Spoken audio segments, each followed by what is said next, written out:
all my regular, not too bad negatives, although I left off slow reader just in case because we're on multiplayer. But I just got my positive are dexterous, brave, tinkerer, fit, and strong. So I like to go melee, long blunt if I can. Built on construction worker. Construction worker is a good, balanced melee build. So yeah, that's really what I kind of threw together. I figured we'd be smashing a lot of heads. Which game mode are we in, by the way? We are close to Apocalypse. I'm keeping it close there, but I will warn you on this. I did make one very tiny adjustment, which might be a little diabolical. Maybe we'll come across it or not. I don't know. But just keep your head on a swivel, I guess. Okay. Well, I got Brave in there, and I'll go for some long blunt if I can. And I'm not the best Zomboid player. You're definitely more experienced as far as combat than I am. I have to play to test all the systems, so I'm pretty good. But we'll see. Y'all will probably see me die a bunch. We'll see how it goes. It'll be a good time. It's crazy. I'm going construction worker as well. We kind of are almost mimic each other a little bit. Rock and roll, yeah. Let's jump in. I'm spawning in. I've already got my character. I'm ready to go. We'll meet up. I could actually activate admin mode. Do you want to try and meet up, or do you want me to just TP us? Whichever you like. You choose. Let's TP. That'll be a little bit quicker, because then we can get into the fun as well right away. All right. I got a cool guy, Ricardo Hastings. That's who it even came with a goatee, just like I have. Oh. So that looks good. Perfect.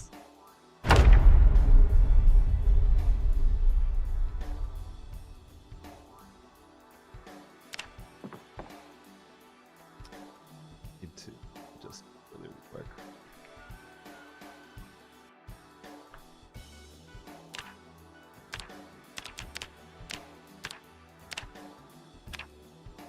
Alright, when you load in, I can TP us, and we can get started.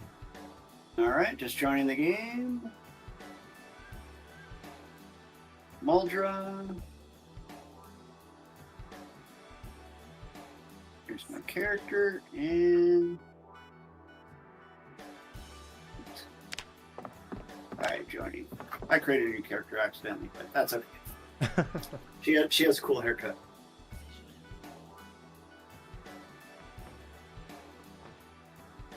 Oh, I already hear some zombies outside of the spawn house I picked. Oh, perfect. No. All right, I am in. Looks like it. Yep. Perfect. Oh, and there we go. Hello nice. There. Look at that hairstyle. I'm rocking it. You are looking good right now. I like that hairstyle. Ines Driver. That's who I am. Ines Driver? Yes, Ines, something like that. I am Colby Clark. I didn't pick that. That was just random. That kind of sings though. I like it. All right. Well, we can kind of take a look around our starting home. Did you see one out there? Because I definitely heard someone out there. I didn't. I just peeked out the window real quick. Ooh, okay. I got a knife. Okay. I'll check the closet. Maybe there'll be like a crowbar in there or something. I was getting insanely lucky recently on my recent Apocalypse run. I got like 3 crowbars in the span of like 5 or 6 houses. It was unreal. My experience is always I never find a crowbar until I find one, and then I find like 15 in the next 10 minutes. Oh. All right, so well, we already have some friends, but it's fine. Yeah.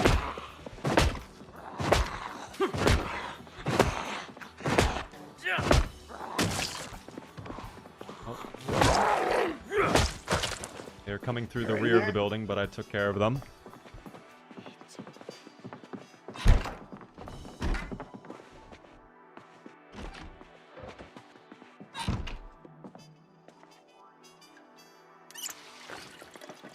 Was there any food in here at all, or no?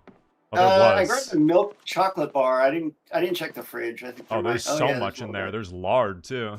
Nice. Yeah. So, yeah, definitely grab all of that. I'll grab a sheet sling bag. Oh, Life and Living is on, too. I completely forgot about that. Probably get a little cooking XP right now.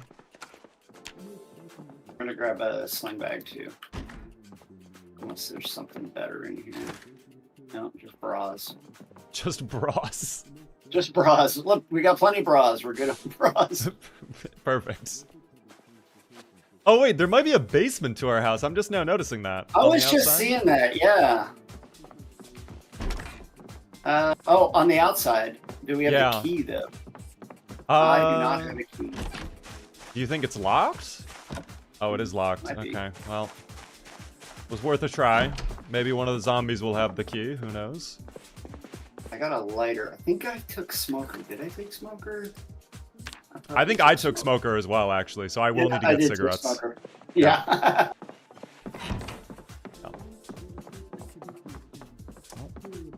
Animal Care Volume 1. That's a good skill book. Okay, pen and eraser in case you need to write on the map. I'm gonna make my sling bag real quick. Sure. So let me actually take a look where we are on the map.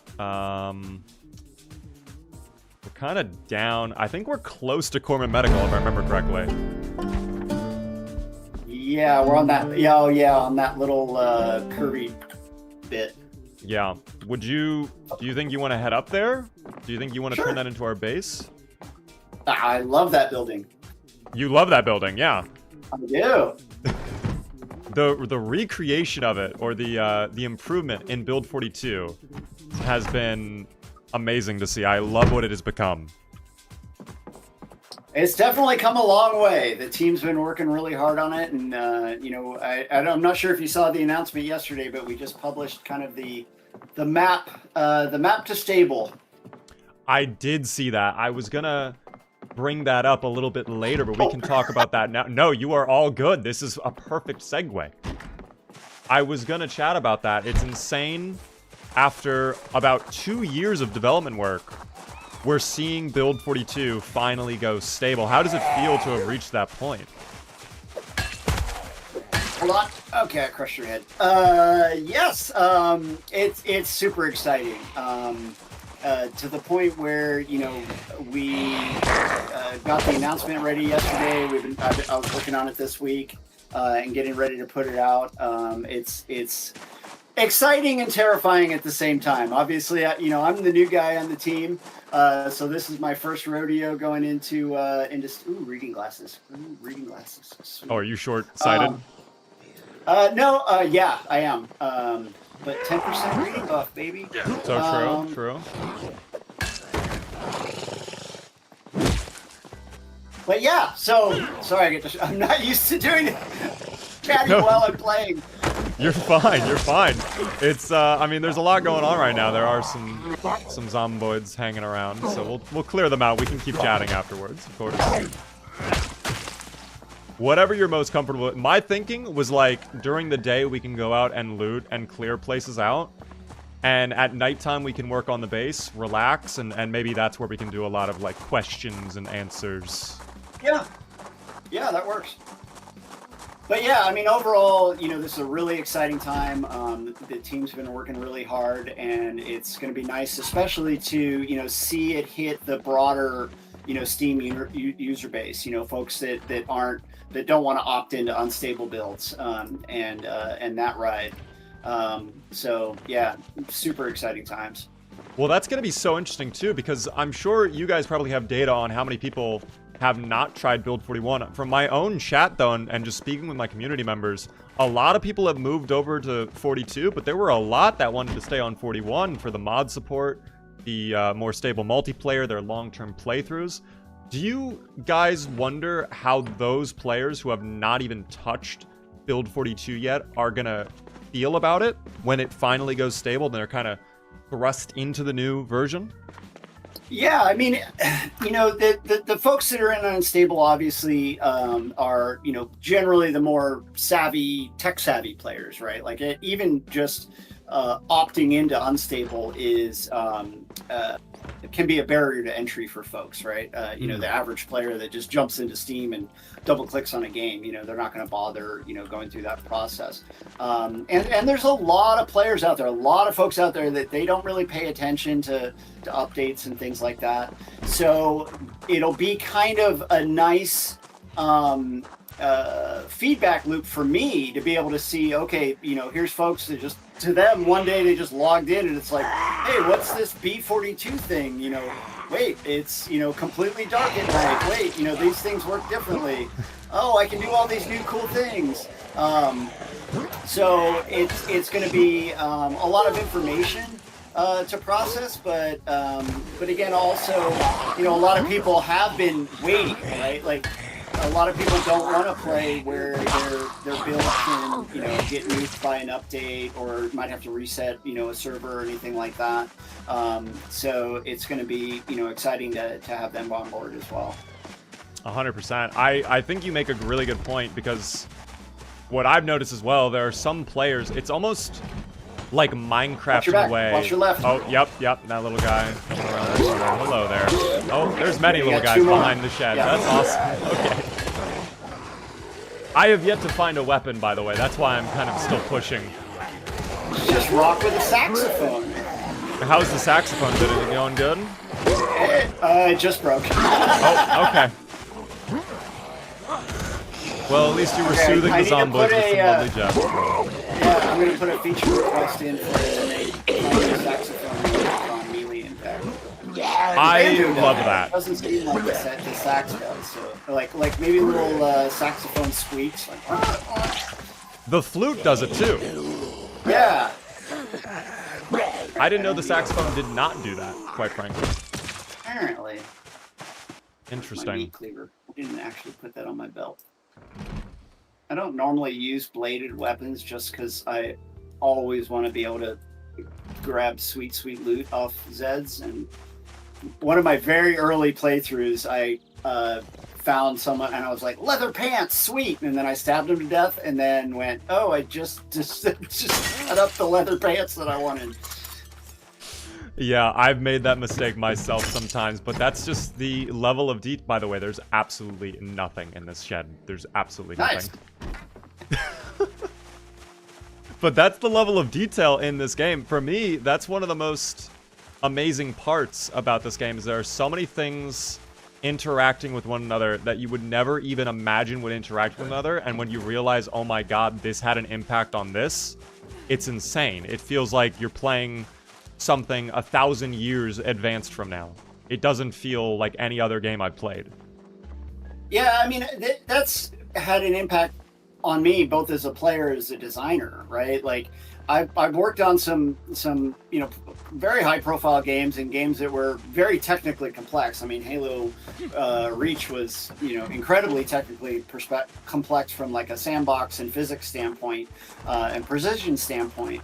But having, these very large, complex systems that not only interact with each other in a lot of different ways, but are persistent across the world, and the amount of data that's being tracked and stuff like that is just both intriguing and intimidating, and sometimes challenging. When you're like, oh, I made this change. I was working on container values, like fluid containers, and I was like, oh, let's change all the liquor bottles to be 750 milliliters because that's what liquor bottles are in the US. And it was like, oops, I broke Molotov cocktails. Okay, that's not going to work. Let's put that out a little bit farther. So there's a lot of things like that. Ooh, I gotta watch. Nice. Oh, very nice find. Oh, water bottle. That would have been a good thing. Oh yeah, I guess I'm getting a little thirsty as well. Yeah, a couple Zeds out back. Is this... Yeah, all the buildings are locked. Wow. The Apocalypse sandbox does not mess around with the locked doors. I feel like a lot of buildings get locked. Yeah, whoever set those values is such an idiot. Oh. Okay, all good. Here, I'll try to get us inside the building. Okay, I'll tag these. Okay. Oh, perfect. This window was open. One more. Oh, there must be a fence in there. Oh, one more. Wait, I'm being told there was a key we passed? Oh, of course. The keys are so tough. I miss them so often. I know. You got to keep an eye out for them. They're hard. Foraging is good for that. Activating foraging mode. But yeah, it was for this red car right here. Oh my gosh. Oh. Does that have gas? No, it does not. Oh. You know, Sarah, it's so interesting that, like, right before the zombie apocalypse broke out, everybody parked their cars and then siphoned all of the fuel out of them to make sure no one would have gasoline. Yes, and then they threw their keys on the ground. Yes. We actually do. There is a little... I think it's in there already, but there's a little bit of lore that we threw in to help with the... help explain some of the. I won't give it away. I'm not going to give it away, but there's a little bit of lore stuck in there somewhere about the gas bandits. Oh, really? Mm-hmm. Okay, well, we'll have to be on the lookout for that then. By the way, are you going to eat this bacon that's cooked up in the microwave? No. Oh, no. Go for it. Oh, okay. You know what? I'll have half of it, and you can have the rest. All right. I don't want to steal all of the bacon. That is actually a recent feature that microwaves can have bacon. They can have, I think, cups of coffee. That's a recent thing. Oh, that's so sick. I love going into a house and seeing, like, a meal that was, like, halfway being prepared. Like, you see a steak on the table with, like, veggies lying by it, and it's like... The environmental storytelling at times in this game is also another hook for me, because you just go across buildings, and it's just... You can imagine what was going on in there. A barricaded bathroom with a guy dead on the outside, and someone banging inside of the bathroom. You know, things like that are just incredible to me. Yeah, absolutely. Environmental storytelling is, you know, both the intended stuff, you know, the more dramatic, you know, I'm not sure if you're familiar with the creepy compound of folks living off the grid, stuff like that. But even just the way that the systems work together. Ooh, I found a bleach bottle. Hold on. Oh.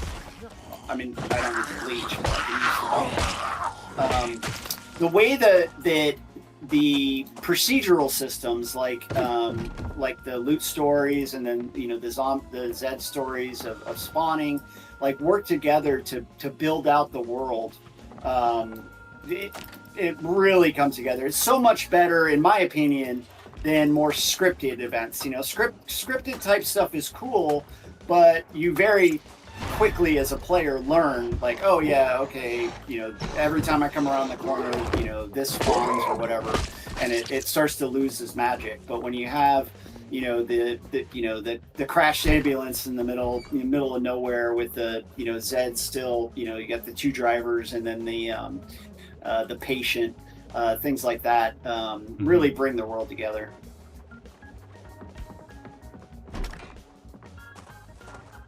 So what I was thinking, since we have the key for that red car, we could probably check this parking lot by the church and see maybe one of those cars have some fuel or something. Yeah. Perfect. Just need a hose. Oh, good point, yeah. All right, well, maybe one of the trunks. Guys.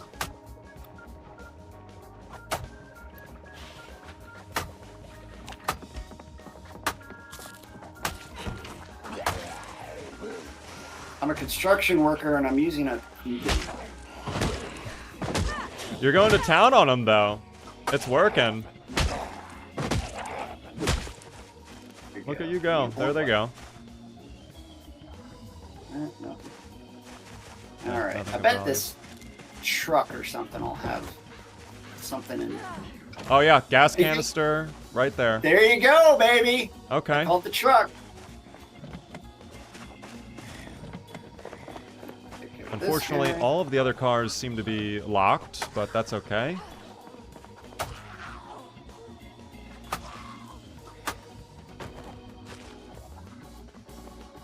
Ooh, digital watch.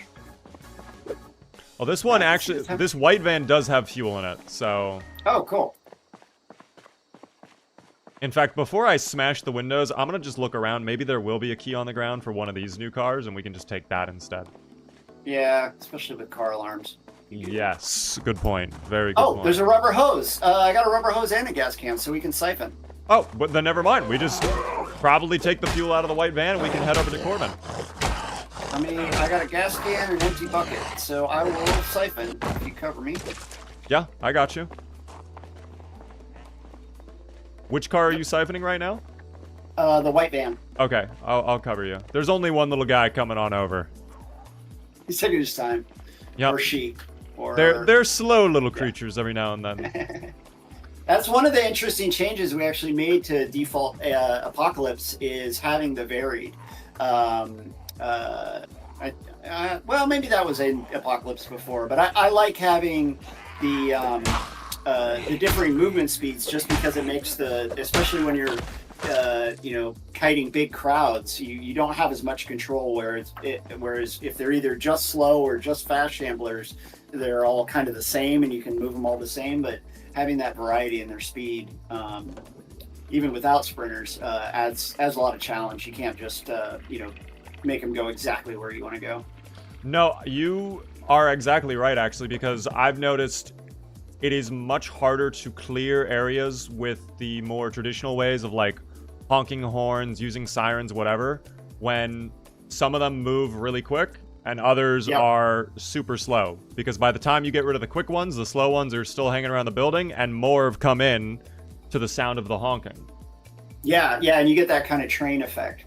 All right, I'm way over. Oh, I'm overloaded because I just filled up a gas can. That's why. I got the gas can and I got 20 liters of gasoline on me. I got a full bucket and a full gas can. Wow. There's a lot of gas in that van. We will not need to worry about gasoline then. It was worth coming here. I don't even know if that car can hold 20 liters of gas. We have backup, I guess, if it runs out. Yeah.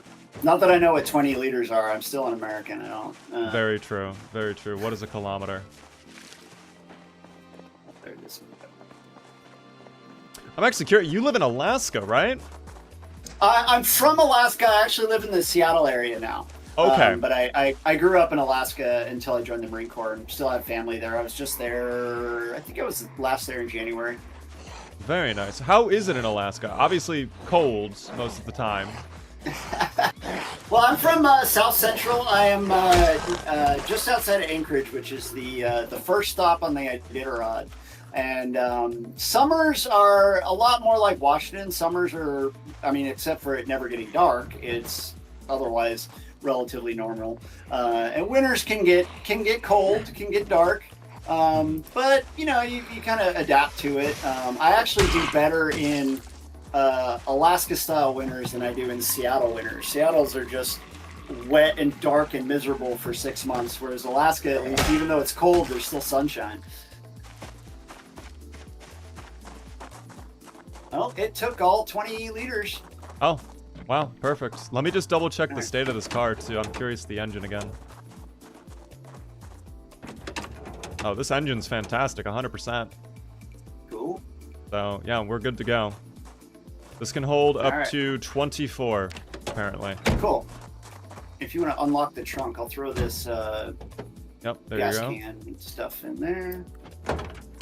Ooh, beer. The trunk is full of beer. No way, stop. There is, look. Oh my god. Wait, there's so much of it's empty, too. Were they fucking cruising while drunk? I still do. Hold on, let's see. I have a bleach. I accidentally filled my bleach bottle up with gasoline too. I'll just pour that in there. And then before we go, I'm gonna run in and get some water. Sure. Okay. Hose. Okay, let me just go top up my water because I got distracted by gasoline. Can't drink that. You know what? This could potentially explain why there was no gasoline in the car. Maybe they just got so drunk they ripped it all out. Okay, I got a bottle full of water. I'm happy. Perfect. All right, we can drive on over towards Court Medical and clear it out, and that can be our little base spot. All right, I love it. Nice, gentle cruise at a leisurely 45 to 50 miles per hour.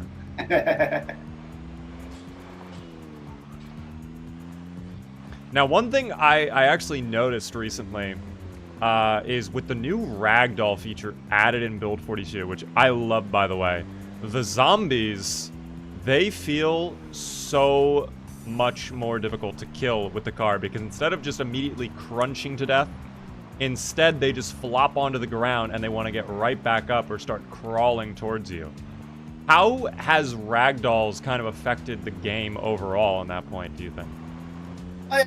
Yeah, it's definitely affected things. I mean, they're definitely, well, first off, there's been some bugs, specifically related to cars and ragdolls. I know at one point it was like as soon as you touched them with a car, they just like insta died, and then we dialed that one way, and then for a bit, I think it's been fixed. There was, they were immune to car damage. So trying to find the balance there, along with obviously we have to take into account performance and multiplayer syncs and all that fun stuff. So, there's been a bit of a technical challenge with ragdolls, but from a gameplay perspective, I mean, not being able to just kind of rely on the B41 standard of like, well, I'll just go backwards, and if I tap them just at this right speed, I kind of always know exactly when they die, having that variability in there. And obviously that's affected gunplay as well, when they react with ragdoll and such like that. But yeah, it's been cool to see how it's played out and that it does affect gameplay, and that's I think one of the cool things about Project Zomboid is, again, back to what you were saying earlier, the interconnected systems. It's not just ragdoll to make things look more like they die and fall in cool, funny ways. That it actually does affect gameplay.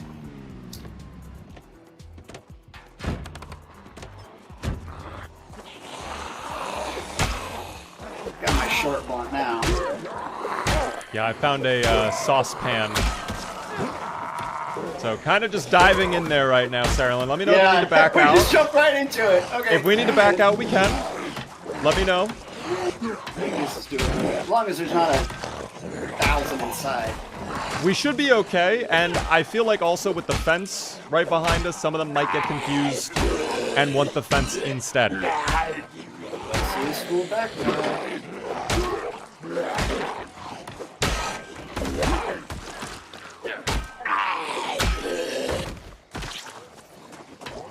I'm coming over to help you now. Yeah, I'm gonna get out of this corner in a sec. Oh, well, there goes the saucepan. That's fine. Oh, and just as I surmise, some of them do like the fence. Yeah.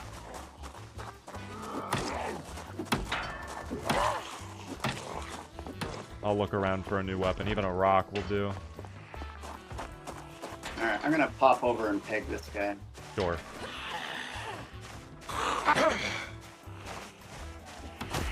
Wait, what did you say? Come on. I'm getting tired. Oh, is everything okay over there? Oh yeah. It just took me like 8 hits. Okay. The muscle strain sometimes. Yeah, I got. Oh, I do have some muscle strain. Yeah. Let me check these bodies for keys. Denim shirt. Am I already wearing a denim shirt? Probably doesn't help. I'm wearing a jacket, a vest, and a hoodie. I'm probably getting hot too. Yeah. Probably a little toasty out here. Oh, I got a key to the clinic. Oh, perfect. Great. Nice. Did that work for the little side building too? The side building's unlocked. What? I'm already in there. Oh, okay. Oh, another one outside. I'm definitely feeling the strain. Come on. Hi there, little buddy. I didn't even notice you were there. Oh no.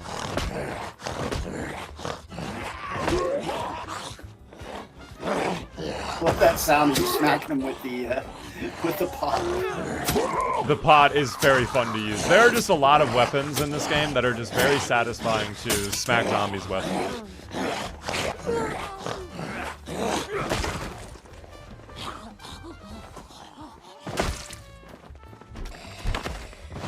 Oh, there are a lot coming in probably from the market across the street. Oh, they're coming in through this window.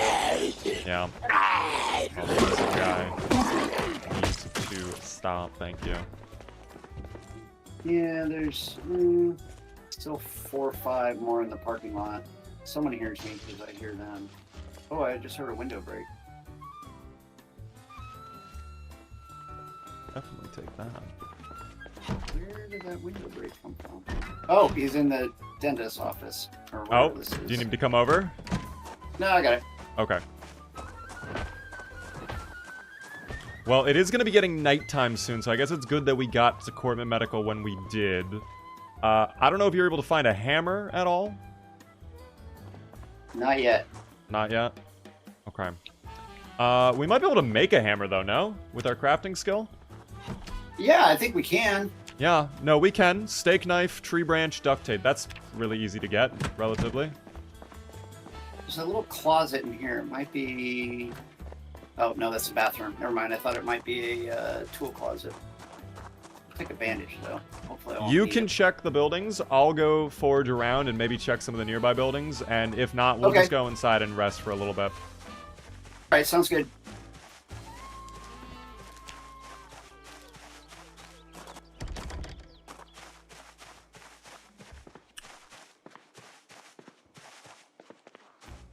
Mask on here. I've got to go wash up my character, too. I took Fear of Blood, so my character's freaking out right now. Covered in blood. Oh, hold up. This might be something.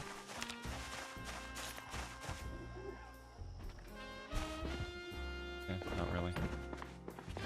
Yeah, I used to run Fear of Blood a lot, but recently I kind of stopped running it just because you're running out of water, washing all the time, kind of became an issue. It's fine if you get, especially, you know, if you got a river or something nearby, it's no big deal. But if you're actually trying to conserve water and you have to wash your clothes after every run. Although one thing I did, I just set up a mannequin near my base, and so every time I came home, I'd just do the auto swap to swap all my belly clothes to the mannequin. That is so smart. I've never thought of doing that with a mannequin. Yeah, it's there's actually an option. Ooh, I got a fanny pack.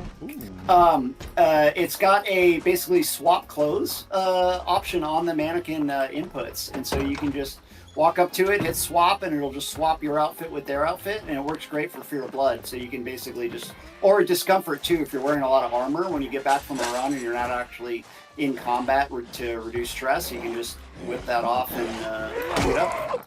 That is so smart, quite frankly, especially for the discomfort. Because that is, I will say, that is something that I know a lot of people have brought up as maybe a pain point in Build 42. They don't necessarily understand or like the discomfort system in the game right now. Yeah, I mean, obviously, I've seen that feedback, and you know, if you saw in the game mode rework that we put out, I think it was 15 or 16. I actually we dialed down discomfort a good amount. Right now, it's kind of balanced to where you can kind of wear kind of a base level of armor, so you know, arm pad, knee pads. You know, hunting vest, a mask, and like a riding helmet. So you can have one kind of full layer set that doesn't cause any discomfort. One of the big changes I made based on that feedback, or I requested the team to make, was the way that discomfort actually adds to stress. And that was for a few different reasons. One, stress is mitigated. One of the things that lowers stress, besides smoking, is actually combat. So you can fully basically armor up, and then while you're actually in combat, you might build some stress, but it's not instantly leading to depression like it was before, where you would just finish you know, you clear out a horde and then you just, you know, super unhappy. Now you can just get rid of that stress. You know, via magazine or whatever. And like I said, if you've got something like Fear of Blood, which kind of stacks on top of that, then you can do things like swap out your clothes. But I understand that some people aren't happy with it and don't like it. It does have a gameplay, you know, effect of encouraging you to, you know, not be sleeping in plate armor and full gas masks all the time. I mean, you know, I don't know. I've never tried to sleep in plate armor, but I assume that would be quite uncomfortable. but finding that balance, right, Right. is always the key. And of course, sandbox and server options. That's one of the things I love about Project Zomboid is being able to expose those values to the player. And if anybody wants to quote me on it, playing sandbox is just as valid as playing any other version of Zomboid that there is. So if there's a feature, if you don't like the XP gain, crank it up. If you don't like the trait costs, give yourself some points. If you don't like discomfort, set it to 0. So yeah. I'm so glad you said that, because every once in a while I get people in my chat when I'm playing what I consider to be kind of challenging settings, and what I would assume many people would say are insane. And they're like, oh, you're playing on baby mode. You're not doing all sprinters. You're not doing 16x population with respawns. You're like, the thing you have to remember about Zomboid, in my opinion, is it's meant to be a sandbox game first. So it is. I love that you bring up the point that you can alter anything you want in this game. If you are annoyed by it, there is very likely an option in the menu that you can go into and adjust to whatever you want it to be. And if there's not, the modding scene is huge in this game too. So there's, I know for a fact there's lots of mods. For example, there was one mod I saw where planks become extremely light. So if you want to be a carpenter just going around building mansions, you can do that with no issue. Yep. Yeah, I mean, PZ is forged to play the way you want to play. And, I've seen that a lot too. I know when we did the game mode revamp, some people love it. They love the Apocalypse changes to be more, lore canon focused. They loved Extinction. Some people don't. Some people hate the changes that we made to Apocalypse. And, I don't think too many people hate the fact that Extinction exists, but it's obviously not for everybody. I'm not a big fan of having sprinters leap through the window and kill me immediately. But it was crafted to be a challenge. That was the idea, and that was also kind of the idea of really identifying Apocalypse as lore canon. Is that the other modes can be a little bit gamey here and there for certain things. But yeah, I mean, if my son has played Zombies a little bit and Zomboid a little bit, and when he was a little bit younger, he really wanted to play, and my wife was like, well, he's too young for a zombie game, and I was like, don't worry, I'll turn off all the zombies, and he still ended up dying in the first 2 days. It happens. I think early on, Zomboid, no matter what difficulty settings you put it on, is actually an incredibly challenging game. And I remember some of my first runs, the very first run I ever did, I spawned Rosewood, I heard zombies outside my building, and I was so scared to move because I understand, one bite, you're done for, your run is over.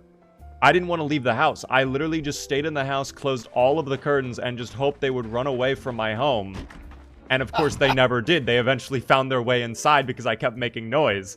And that was just so terrifying to me, but that's part of the joy as well, is learning this game and getting over that fear of the zombies. Yeah, that was one of my early experiences as well. I think my very first run I died from breaking a car window with my elbow and bleeding out. In Muldraw, that hotel over by the trailer park, I swear on my first actual run, I spent probably 3 weeks inside that hotel, just running of game time, like running out during the day, grabbing a couple cans of food, running back in, closing the door. And then I distinctly remember when the power went out and I was trapped. I was in the lower floor of the hotel. I had started knocking out walls between the rooms to like expand my quote unquote base. And and then the helicopter came and things went really bad. The helicopter event. You know what? That is a question I do have, and maybe you can't necessarily answer it, but I'm just curious because a lot of people have always wondered, why does the helicopter just fly by and follow you around? Well, I can't give away the lore secret. That is a buried thing. But there is a story behind it, but I can't say just yet. I want people to find it for themselves someday. Is it something that's in the game right now, or is it going to be added in a future update? No, it's not in the game now, but Okay. it's planned at some point Okay. to find out the mystery behind um, who the helicopter is, how it got through the no-fly zone, and what it's doing. All good, all good. Well, if you're okay with it, it is getting pretty late. Do you want to relax in the building and we can kind of get into some serious Q&A stuff? Yeah, let's do it. Perfect. What room are you in right now? Are you on the second floor? Yeah, I'm upstairs. There's actually an extra fanny pack over here. If you want to fanny pack up. You know what? I'm not normally a fanny pack person, but I'll take it for you. Here we go. Did I? Maybe I picked it up. Hold on. Yeah, I didn't see it in the cabinet. Thought I saw that one in there. I got one. Until I get an Alice pack or Alice gear, I'm all about the fanny packs. You're a supporter of the fanny pack? Oh yeah. Oh yeah. I'm just not much of a fanny pack person, I'm gonna be honest. I'd rather just take a satchel or a bigger bag, in my opinion, but I can understand why some might want the fanny pack, because it is nice for organization. Oh, here it is. Here, I did have it. I threw it in my backpack. There you go. There's fanny pack. All right, just for you, I'll wear the fanny pack. Just for you. Well, luckily it'll be hidden by your stylish leather coat. So. Oh, very true. All right, there we go. So there's really no downside then. But yeah, we can. There's this beautiful office over here. You want to chill in the office? Actually, yeah. Let me close these curtains. Someone's banging somewhere, but. I took care of a couple zombies outside. I think we'll deal with whatever's left in the morning. Yeah. All right. I don't know if this chair I can necessarily rest on. It might be too close to the desk. Sadly. I think it's too close to the desk, yeah. All right. Well, you know what? I'll just sit next to it. Or I'll just stand. I'll stand, because that's a power move right there. There we go. Well, Saralyn, thank you so much again. I want to say one more time, thank you for joining us tonight. This is insane. A lot of people in chat have loved to see you come and join us in the community and kind of chill with us for a little bit. Obviously, I've seen your interview with Mr. Atomic Duck, but really quick, for anybody who hasn't, do you want to give like a quick little backstory about some of the other games you've worked on? Because you've been in the gaming industry for a while, Saralyn. Yeah, it's been a bit, and again, thanks for reminding me. I'm on a live stream with a bunch of people watching and not just talking to you. Hi everybody again. Yeah, so I'll keep it relatively short so I don't ramble for too long. But I've been in the industry. I got my first professional job in the early 2000s. I actually started as a modder. Back in Alaska, I started making mods for Rainbow Six and the sequel, Rainbow Six Rogue Spear. Actually, for my LAN group, we would get together and play every Friday night. And I started making mods for them and then put them up on the internets, on the old File Planet and stuff like that. And they started getting popular. And so I got really into modding. I was spending a ton of time doing it. And at a certain point, my wife gave me an ultimatum to either get a job doing it or quit doing it. And yeah, so. Decided to try to get into games. It took me a while, but I eventually got hired at Red Storm Entertainment. Started there working on primarily focused on Ghost Recon. I was supposed to get to work on Rainbow Six, but obviously Ghost Recon turned out to be awesome as well. Mm-hmm. So was there for about 5 years on, I think my first ship title was Island Thunder on the Xbox, and then worked on through Gra 2, I think Future Soldier and Predator were my last Ghost Recon titles. From there, I went over to Bungie. I was design lead on Halo Reach. I got to work on that for a bit, which was super cool. Went to Warner Brothers.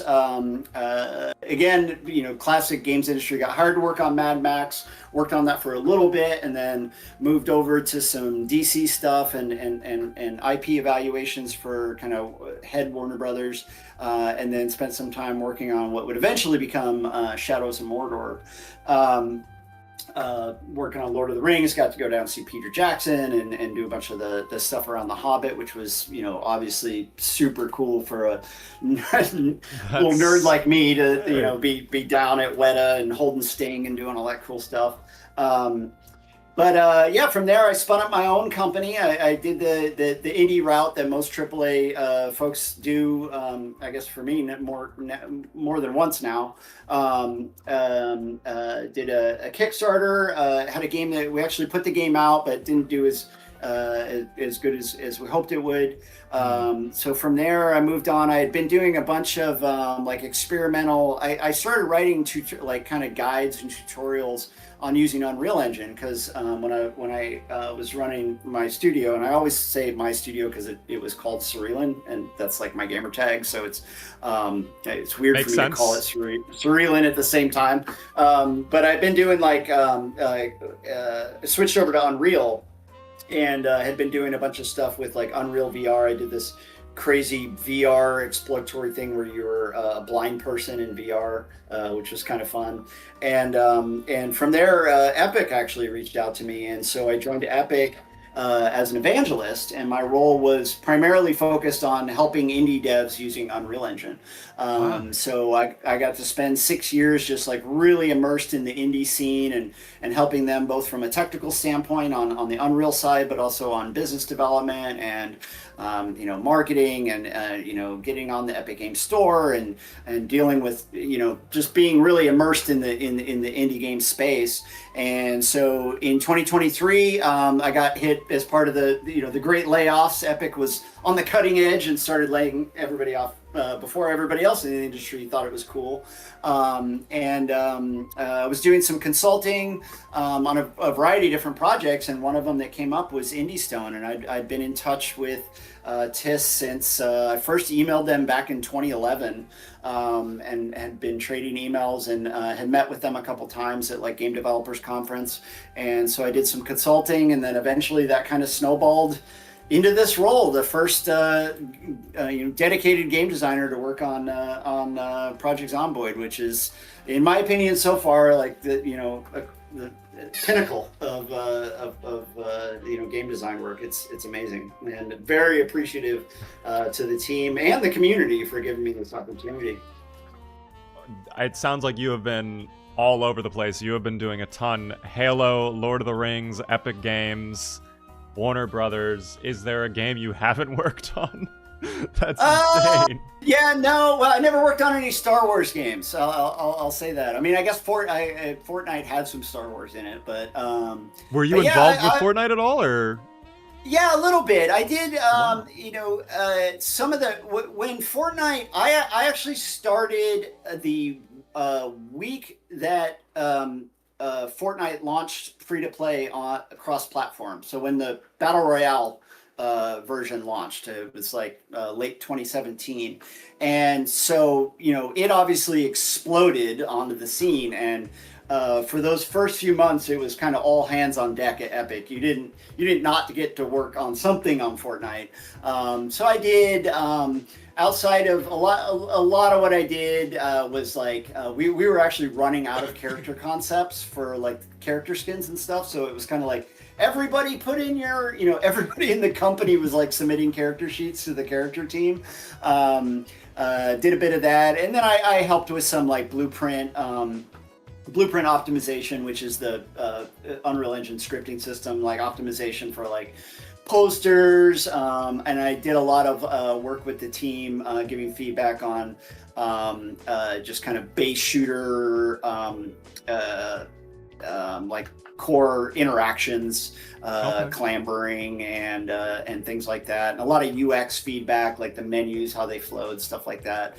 So I would kind of rate my contribution as like more from a QA tester perspective, and then also being a resource. The Unreal Engine team was obviously a resource for the Fortnite team, where we could assist and do optimizations. Although that was one of the cool things about Epic, is that was really a two-way street. So a lot of the optimizations that got rolled into Fortnite, we were able to roll back into Unreal Engine for everybody else that the engine was distributed to. That's insane. I did not know that you worked for Fortnite for a little bit. I was a little bit joking at first, but damn, that is incredible. Because Fortnite, when that like blew up, I mean, that took over completely. That was the game for like 1 to 2 years straight. Just Fortnite. Unreal. But I want to quickly talk. You mentioned you had your own indie studio at one point. Can you kind of talk behind what made you decide I want to do this and how that process all went? Yeah, it's a little crazy because I don't know. I look back on some of these stories and they sound made up. But I had left Warner Brothers in late 11. And I was doing consulting. You know, it's kind of the default when, you know, you leave a company and you go out on LinkedIn and you're like, you know, hey, I'm looking for new opportunities. And usually the first ones that roll in are consulting. Like, hey, can you come in for a short-term gig, help us, you know, do some design stuff here, do some design stuff there. So I had thrown up a web page, and it was Cerealand.com because that was going to be I created a company to do the consulting, like do all the billing and stuff. Right. Well, because that's my gamer tag, one of the Ghost Recon fan sites wrote a shout out to Rocky from GhostRecon.net. He wrote like an article, and he was like, you know, Christian Allen just created this web page for Cerealand, and that's his like gamer tag, and it's also what I used on like the Ghost Recon forums and stuff. Like, is he making a new tactical shooter? And I was like, huh, that's like really interesting. And then people started like messaging me like, I heard you were making a new tactical shooter, like that would be so cool. And right around that same time, this would have been like by January of 2012, that around that same time, Kickstarter became a thing. And there was some game that had like kickstarted like $75,000. I want to say it was FTL, I'm not sure, but and I was like, oh well, you know, I had pitched, you know, hardcore tactical shooters all around the block 10 times over, and I've always got turned down. Nobody really wanted to at that time in 2011, 2012. Tactical shooters were considered dead. You know, SOCOM was dead. Ghost Recon had moved into a new world. You know, at the time, you know, Rainbow was pretty stagnant. This is before Siege, although I don't think you can define that as a tactical shooter much anymore. But there was a few titles out there, but not a lot, and especially not in the CQB space. And so I said, well, maybe I should see if, you know, this Kickstarter thing is viable. Then, you know, maybe it means people actually are interested in it, and publishers are just wrong. And so I took a stab at it, and I did it. The Kickstarter was successful, and I at the same time, Sony had just closed Zipper Interactive, which was the main SOCOM developer. So I was able to bring in folks from Zipper, and we built a game called Takedown. Like I said, it didn't end up being the execution that I would have liked with a bigger budget and more time. And I was also I learned a lot of lessons in the difference between AAA game development and indie game development, and how you have to be more agile. You know, my biggest mistake was probably treating it like a AAA development, and eventually we partnered with a publisher to kind of do, you know, more of the publishing side.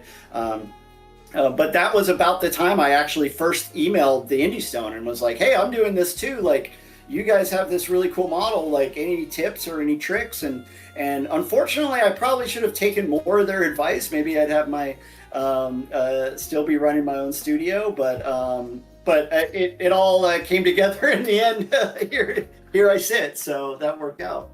The stars align sometimes in mysterious ways, but I think everything works out for a reason, and I think the work you've been doing on Zomboid is so important. So I appreciate you joining the team over there, and even if the indie studio didn't go the way you wanted, like you said, you probably learned a ton, and you probably gained a lot of knowledge on the indie side, and combining that with your AAA experience, you probably have a very in-depth view of the industry as a whole. And I kind of want to touch on that really quickly, because there's been a lot going on in the gaming space. You yourself said there's been a lot of layoffs recently. I mean, there's been some very large games shutting down. For example, Destiny 2 recently. Bungie, they had a layoff. Like, there's so much happening. Xbox selling off many of their studios. What is your take on what's happening right now? What is your opinion on the state of the industry?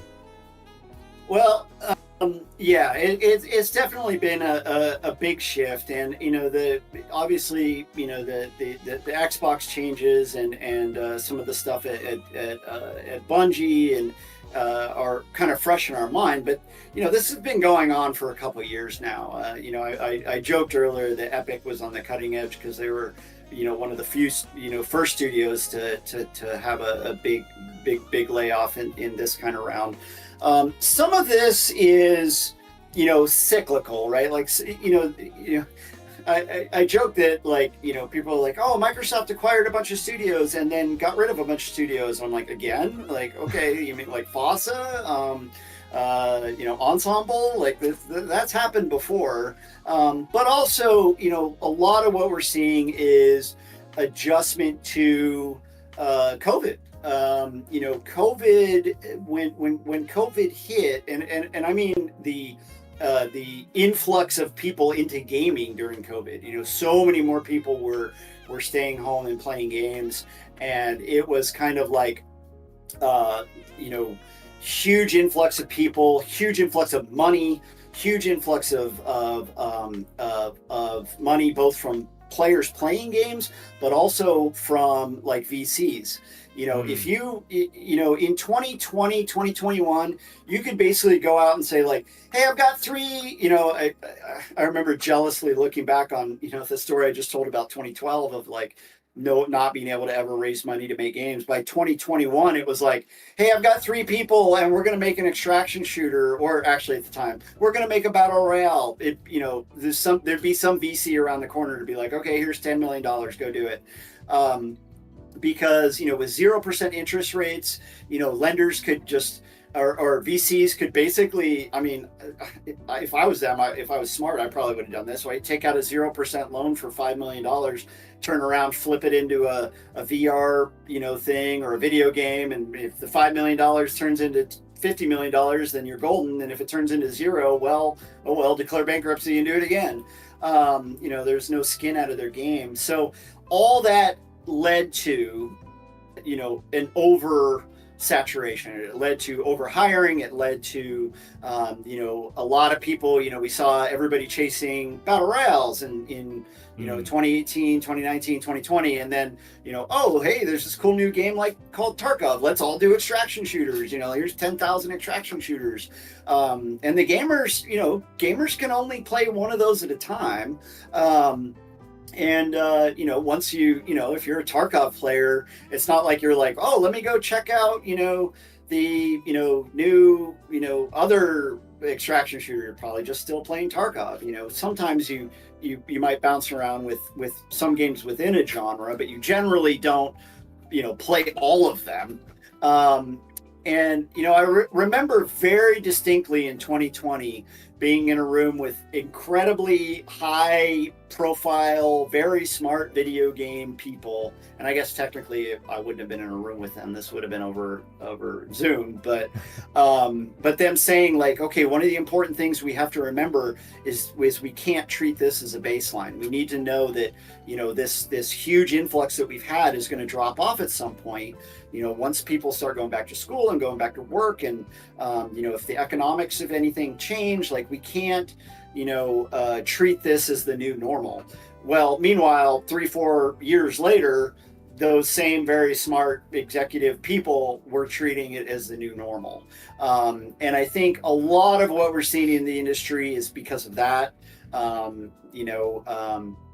VC money has dried up in general, so you can't just like, oh, this game didn't work out, I didn't make any money, okay, I'll just go back to the VCs and get another infusion for my next project that I want to build. So publishers are getting more conservative in looking at what they're doing, so they're funding less titles.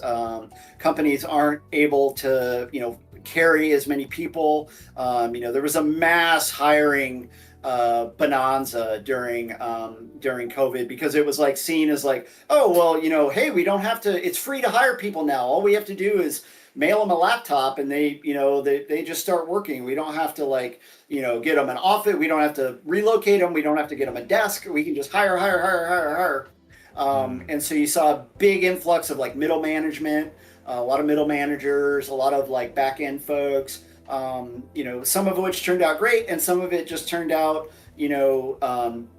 especially with like company acquisitions, like at Epic, they bought a bunch of different companies. So all of a sudden you had, 5 different companies with 5 different sets of audio people. And it's like, well, do we really need 5 different sets of audio people, or 5 different sets of IT people, or 5 different sets of HR people?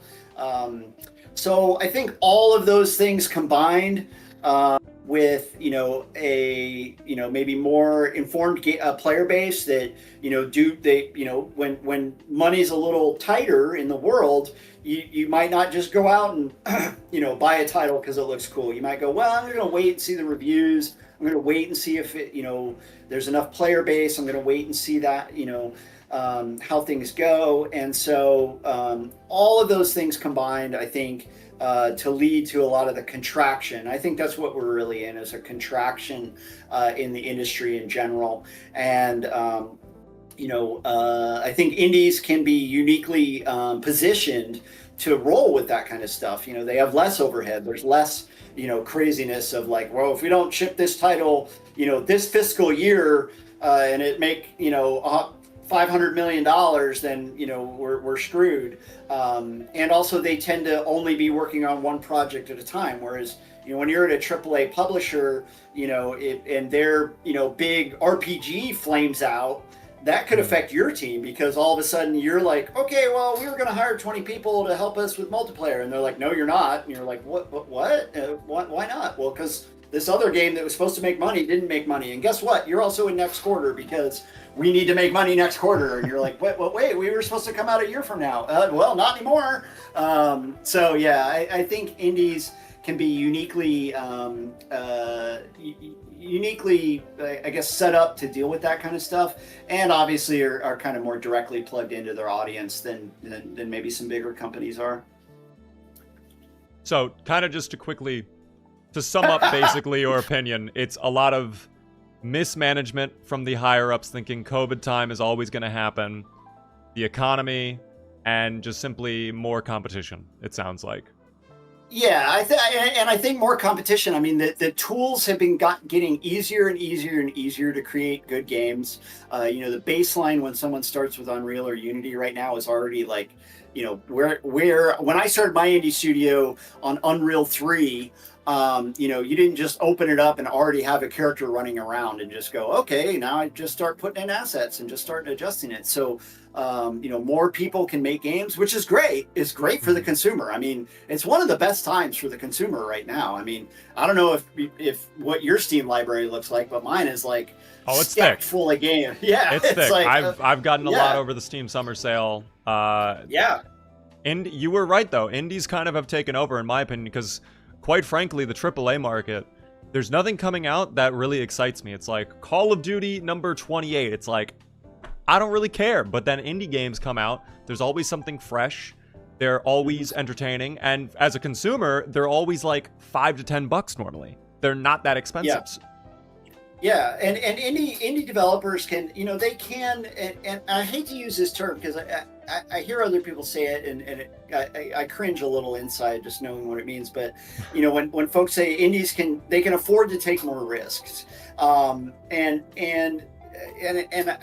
the reason I hate the term is because afford, because someone's usually spending their 401k or whatever they've saved up to try to build their dream passion project, but they can be more nimble and rapidly put something else out. An indie team of 3 people can put out a demo or put out some assets and try to gauge reaction, and a lot of times there's a ton of them, and I've worked with a bunch of them in my role at Epic of they put something out and it just quietly never gets any interest. Either it looked too much like something else or just people weren't interested in it, and then that indie team can go, well, do we want to just keep tooling along with this as a hobby project?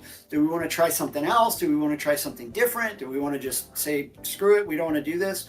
Where, in the AAA space, just to get to that point of like, we're going to release a demo, you've already put 50 million bucks into it, and Mm. shareholders aren't going to be like, oh, we put out this demo and it wasn't really well received, so we just decided to can it and just eat the 50 mil we spent on it.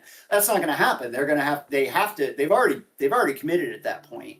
And so then that leads to being more safe, of going like, oh, well, if we get this guy that worked on Halo from Bungie and pair him with this engineer that also worked on this feature on Lord of the Rings, we put them together, and then we make a Tarkov-like game, and then we license I don't know, so this Disney movie, and stick it all together. We stick all these things together, it'll make a guaranteed profit project, and it'll just be safe, and it won't be anything scary. Well, then you get what you would expect out of just globbing those things together. You get a lot of kind of Me Too's, and that lag time is so much is why you saw like a big run of battle royale games. I mean, Fortnite included, right? Right. There was PUBG, there was what is it? Radical was it Heights Daisy for mod? one. Yeah, there's Radical Heights. Yeah, there was just a ton of them. And then you saw the same thing with extraction shooters, I think. Well, there was looter shooters and then extraction shooters, where a publisher goes, oh, okay, well, I looked at the numbers, and 3 of the top games are extraction shooters. So if we make it an extraction shooter, it'll be safe. So do that. And then you might have a development team that's like, what do you mean we have to change our looter shooter to an extraction shooter? That wasn't what we were doing. Right. Well, that's the thing you're doing now, kind of thing. So all these things come together, and a lot of people blame AI. I don't really. I'm not. I honestly, I think some maybe dumb people have been like, I can just fire my entire staff and use AI. I think they'll be hiring staff back soon. There was one company that did that recently, no? I heard it wasn't a gaming company. I heard some like car company did that. They fired a bunch of people and then went, oops. But I mean, one of the things about AI, and I probably shouldn't even brought up AI. I know it's very controversial, but if everybody uses the same generation tools, everybody's things that they generate all are going to look the same. They're all going to look like they came from that tool. And so, I don't chalk up. I know a lot of people blame the current industry woes on AI, heavily. I think it's a factor, but it's not the big factor. I think what we're seeing is really a kind of an adjustment. It's kind of like the housing market adjusted in 2008 after all the subprime lending stuff went on. It's not that nobody wanted houses and nobody wanted to build houses. It just all these things added up to a bubble that burst, and right. We're living through that right now on the industry side. Well, thank you, Sarah Lynn, for answering those questions. It was I'm very not good at keeping things concise, I guess. No, it's fun. I love it because it's just interesting to hear from your perspective, because like all day we're chatting with ourselves here in the community, and we're all, for the most part, gamers. There's really, except for maybe a handful of people in the chat, we're all we just play games. So like we don't necessarily hear this side of it. So it's interesting to get your take on that. While I am getting ready to enjoy some breakfast, I did have one final question, and then we can kind of get back out there. I think maybe getting building supplies to build up our base today would be useful. Yeah, definitely a hammer, maybe some planks. I'm gonna grab some food. I do need to take a quick 5-minute break. Oh, you're good. You're good. All right. If you're in the kitchen right now, I'll wait for you in there, and I'll get some breakfast going. All right, I'm gonna make a bowl of food because I'm a little sad here, and I have a bowl. I'm gonna have this muffin. I think I heard zombies outside of our base as well, so I'll probably do like a little perimeter check too. Oh, I've got hamburger buns. I can make a hamburger. Ooh. Nice. Processed cheese. Oh, that's your smoker tray. I thought for a second you caught a cold. I was like, wait. Oh, did I just cough? Oh, you did. Well, on my they end. heard me. I did. Yeah, they're actually. I'll deal with that. If you can make the hamburgers, I'll have a hamburger. You know, it's noon. It's lunchtime. Oh, yeah, here's a little guy. Hello. There we go. Goodbye. Oh, no, they're breaking our windows now. That was a very loud cough to have alerted all the zombies from outside the building, huh? Sorry about that. It's okay. Even this guy over here knows what's... How loud did you cough? I was talking. I wasn't paying attention. I didn't even hear. All right. Nah, I'm trolling. We'll get rid of all the zombies. It's fine. It's not even that big of a deal. Just a All right, handful. well, I'm making you the most brilliant cheese, corn, and marinara burger you've ever had.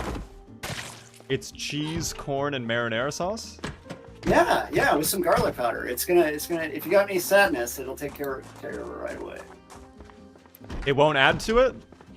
No. No? If you do it right, Okay. trust me, I'm an expert. I'm a cooking expert. I trust you on taught that. me. I'll take your word. I am actually apparently miserable. I don't know why. Throughout our time Yeah, chatting we were with one sitting. another. It's because we're smokers, and we're just sitting there ignoring our smoking. All right, there's we a need to get burger in the cigarettes fridge today. for you. I'm Thank gonna jump out for a couple minutes, and I'll be right back. No worries, no worries. He was not lying. He did just make a burger with corn and cheese on it. Okay. Does it need to be cooked? No, okay. Well, I trust him. Somehow this will, in fact, make me happy. The Sarah Lynn special.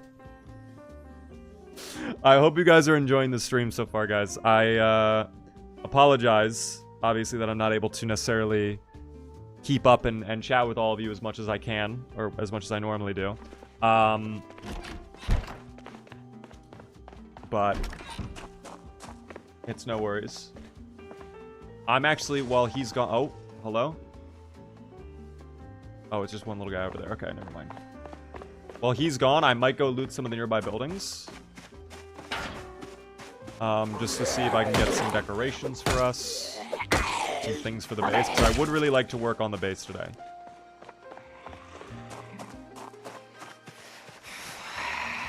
Come here. Wow, you are so slow, little buddy. It's okay. No need to be slow anymore. Let me actually go in here. Thank you so much, by the way, Silverfang, for the sub. I appreciate it. Guys, I will shout out all alerts again at the end of the stream. But I will say, in this brief moment of break we have, if you are new to the stream, the one thing I ask, please help me out by hitting the follow button. If you are really enjoying, consider subscribing. Just like Silverfang did, gets cool little beaver emotes and his fancy badge next to your name in chat. For anybody watching on YT, we are live on the on Twitch as well, if you're curious. Oh. You know what? I will wear that. Thank you, game.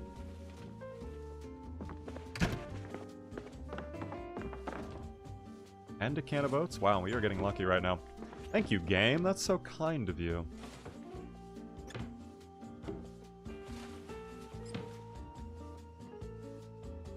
Some of this stuff we can use for fires later. In fact, wait, this can actually just probably be gotten rid of if I have this now. I don't necessarily need some. Following is free. Following is indeed free, guys. It is. If you wish to, of course. I won't demand it, but it does mean a lot to me. Follow. You should absolutely follow. I am demanding it. Oh. I'm back, by the way. You've all heard. Saralyn, thank you. If you don't follow, guys, your playthroughs will be cursed now in Zomboid. I'm so sorry.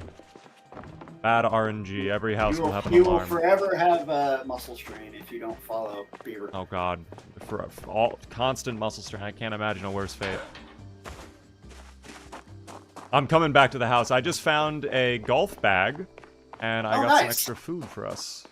Yeah, that's about equivalent to a duffel bag, right? I think golf bags are maybe a little heavier. I think so. I think it's a little bit heavier, but I think it's close, yeah. Oh, there are so many golf clubs inside. Would you like some golf clubs? Yes! I'm gonna put them on the table over here. Hold on, let me put them, I want to decorate our base. I would love to do like a little feast, perhaps, on night 3 in this dining room, but I need to find somewhere. Do you have anywhere you want to put the weapons, I guess? Have like a weapons cabinet? What about the living room? Looks like it has by the fireplace. By the fire pit? Yeah. Okay. I'm dumping off some of this food into the fridge. I just realized I was carrying every bit of food I picked up. Yeah, I had a ton of food on me. I'll keep the oats in my oats. Actually, I'm gonna keep a cereal in my bag. Cereal is the magic food. Cereal is lovely. I love getting cereal in this game. Because my weight issues are resolved instantly. It's amazing. Yeah. Wash my bandage. Oh, take it out of my backpack to wash it. Oh no, I used the right-click menu. There we go. So what I was thinking of... Gonna sniff some correction fluid. Here we go. It's great. Makes me happy. Feel like it's cigarettes. Wait, can you actually sniff it? What? Yeah. What? We do not endorse sniffing correction fluid, but if you sniff correction fluid, don't do it too much though. You can do it, you get a little like happiness. I think it's happiness, but you get a little boost, but then if you do it too much, I think it'll make you sick. Wait, okay, I never knew this. Was that actually a thing? Can I have some? Yeah. Here, hold on. There's correction fluid. Try sniff, right? Pick it up. Try it. Oh my god, that's hilarious. I'm gonna get in so much trouble for encouraging Beaver to start a correction fluid. If it helps, it helps. I'll take it, you know? I didn't know this was a feature. This is great to know. Oh my gosh. Okay. People are saying I should have known this. I never thought that would be a feature in this game, but I'm constantly wowed. Helps keep the sadness at bay until you find some cigarettes. Oh, actually, a chocolate bar would make me happy. Yeah, that'll take it off. I got mine down, made some salads. I'm gonna grab one of those golf clubs. Oh yeah, they're all in this cabinet over here. Yeah, they break a lot, so I'm gonna grab 2 of them. Okay. They don't last too long against zombie skulls, but the long blunt is my jam. I'll probably be staying with the wrench, but I will have a golf club in case I need it. My thinking for today was if we need cigarettes, we can go up to the building, the store right across the way, and probably get cigarettes there. But then afterwards, maybe we hit up Mass Genfac for hammers and planks. Yes! I love it. Perfect. Oops. Oh, hold on one sec. For some reason, I took off my sheet sling. No worries. Alright, here we go. I did grab those. Oh, yeah, okay. I grabbed the golf clubs. Sweet. Oh, my bad. Alright, and off we go. Oh, don't worry about that. Don't worry about that. Beautiful. I truly do not get into as many car crashes as my chat will have you believe. I promise.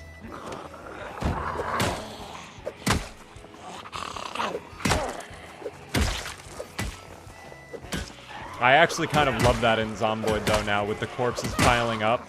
If you don't clear them off the roadway, it like will wreck your vehicle. You flip your car.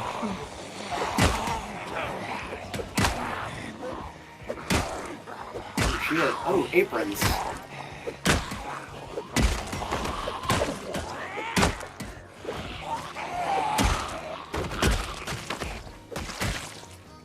Nice. Look at all those aprons, and the black ones too. I love the black ones. You like the aprons? We're not going to be doing, just for tailoring later down the road. You know, throw some leather onto them. But I guess we won't need them on this run. Likely won't be going insanely far into this playthrough, but I mean, you never know. You never know. Oh, hold up. Hey, we can make the whole run just us leveling up tailoring. That would be really exciting for everybody to watch. I'm sure everybody will love the endless ripping of clothes and all that. I guess that's actually a good segue. I mean, there's been a conversation going around in my chat a little bit that some of the skills in this game are very, very grindy. With tailoring being a good example, I think first aid is another key one people point to. Mechanics. There's a couple different skills out there that are kind of pain points. Are you guys looking at that, or in your eyes, is that kind of like the experience? Like, you are going to have to grind a little bit. Well, definitely we're looking at it. I actually just recently did a pass through on tailoring to try to buff up some of the higher end build stuff from an EXP standpoint. That launched a little while ago to try to encourage, you know, ideally you want it to be either organic, you know, i.e. maintenance, right? Like Right. I hit things and they don't break and then I get better at it. Or, you know, something more that you know, cooking. Oh my God, hold on. Oh, Baseball okay? bat in a garbage bag, Oh. baby. Metal baseball bat in a garbage bag. Always check garbage Ooh. bags. They're amazing. And fresh bread, too. Yeah, this the fridges in here are filled with delicious food. I haven't found cigarettes though. Have you? No. Okay. Yeah. Might not get lucky on What that was front. it? Oh, but there's beef jerky. There's some ginger ale. What was I saying? Oh, yeah. So, you know, it's funny because like cooking, if you just sat down and said, I'm going to level cooking now, and I'm not going to leave this room until my cooking is leveled, that would be incredibly grindy. But since you tend to, you know, along the way, you know, make salads and make sandwiches and do things, you tend to kind of naturally amp that up. But you know, another example in, but we don't want it to feel grindy. So, like for example, one of the negatives that I'd like to address at some point is like, you know, people are like, I want to carve cool stuff. I want to carve spears and do cool stuff. But the best way for me to do that is sit here and make 1,000 spoons.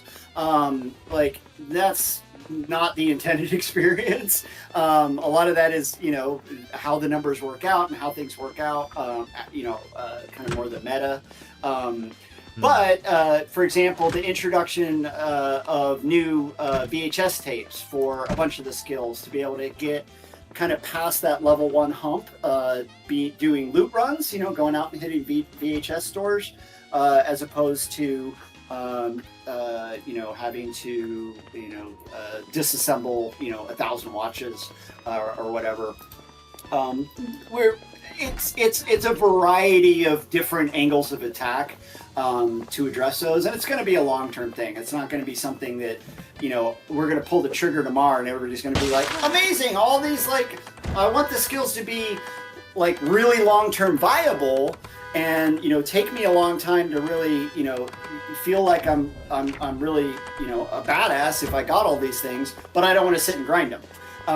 Sir, I don't mean to interrupt you. I'm so sorry. We might want to leave. We might want to go. Oh yeah. Okay. I maybe made a bit of a mistake. Okay, I'm grabbing some ice cream. Hold on. No, oh my God. No cigarettes though. Huh? I went to go check this vehicle for cigarettes. I think there actually are cigarettes in there too that I didn't grab. If you can cover me for like 5 seconds, I can dive in there, I can grab them, and we can go. Alright, come out. Alright. Oh! Yeah, that'll do it. There were cigarettes. Perfect. Alright. We're good. Nice. We can leave. We'll deal with the cleanup mission when we get home. That was on me. I'm sorry. I didn't see any in the building, so I was like, I'll check this car super quick. So, what always gets you in Zomboid. Yeah. I'll just do this real quick. This'll be like last a quick house before we go home. This'll be like 5 seconds. Don't worry. In and out, and then all of a sudden. That. Oh, dude. Oh, I didn't mean to do that. He wouldn't want it to waste our meat. All right, he wouldn't want the meat to be wasted. Where's his body? Over here. Oh my God, he ran far away. I have to take him. I'm so sorry, little buddy. Is it a bunny? It was a little rat. Oh. A little rat. Rat murder. So, we'll feast upon him later. It's fine. He would want this. He would want this. Yes, he wants us to use all parts of him. Yes. The entire rat will be consumed. The skulls, the skeleton included. Yes. All right, I'm gonna take us over to Mass Gen Fac. We'll loot that real quick. I'm sure that'll go super quick. Oh yeah, it'll be super easy. Yeah, and then we'll grab hammers, we'll get some planks, some saws, nails, and we can work on the base and keep chatting about stuff in a little bit. I'm gonna turn on the AC. It's getting a little hot. Oh yeah, no worries, no worries. You can roll down a window too if you wanted. No, don't do that. I forget to roll them back up again, and then bad things happen. Okay. Fair. Oh, we might have to stop at Spiffo's on our way back. Maybe for a little Spiffo plush. Oh, yeah. The value meal. The children's toy. You know what? I do actually have... This is kind of a personal question. Well, not really a personal, but it's like a me question. Why does the teddy bear weigh 5 encumbrance? That is a very, very good question, and I honestly, that has bothered me a bit too. That's going to be on my list.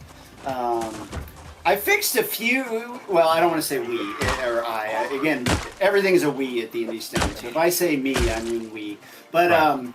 yeah, we hit a bunch of the encumbrance stuff. There was there's still some outliers out there. Teddy bears is teddy bears are just have been low on the to-do list, but I think 5 is a little excessive. I think the idea was, the bulk of them, because it is a pretty large teddy bear. Mm-hmm. But well, it's Took Bear, no? It's Took Bear? Yeah. But the other plushies are quite a bit lighter. Ooh, work boots. Sweet. I can understand maybe a little bit more than one, like maybe 2 encumbrance, because it is, of course, the friendliest, huggliest bear in the world, according to the advertisement. Yeah. But I will admit, if you ever see a screenshot of one of my bases, all my beds are always full of stuffed animals, because I love the idea of like the survivor that like is just out crushing skulls, and then all he wants to do is just like sleep in a little circle of stuffed animals around him. I don't know. It's a little kid in me. I always do it. I love decorating my base with plushies. Oh, It's yeah. one of my favorite aspects. Decorating my base in general. Just whatever I can get my hands on. Sometimes gnomes, the flamingos, posters, anything at all. In my recent playthrough I'm doing, I just found it. Oh, because I was looking for it too. I was like, where the hell is it? In the recent playthrough I'm doing right now, I'm doing 100% sprinters. The house that I'm basing in right next to, there is a basement. And whoever lived there was a painter, and their basement is just full of rare, insane-looking paintings. And I've just slowly been moving them all over and over. Nice. Yeah, I love using the new 3D the 3D adjustment tool. Oh, that's where she is. She's up here, up on the. Oh, next have floor. you been looking for the growling zomboid?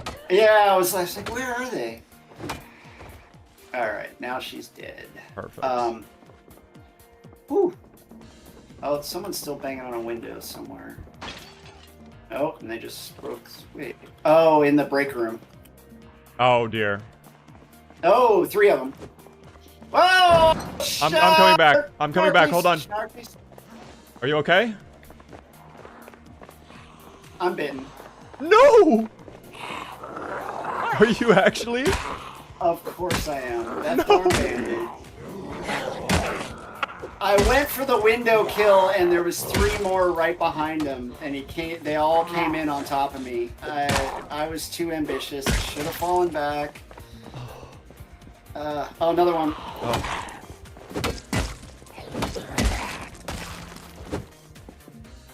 Oh my gosh. Yeah, I went in for the window kill, and there was obviously like 7 of them, and I was not expecting 7. Can I medical check you? Sure. Okay. Oh, I can't. Hold on. I see the trade, but I don't see a medical check option actually. Oh. You can medical check me? Yeah. Okay. I was gonna say a moment ago, I was so excited because I found us a carton of nails and so many planks and all this.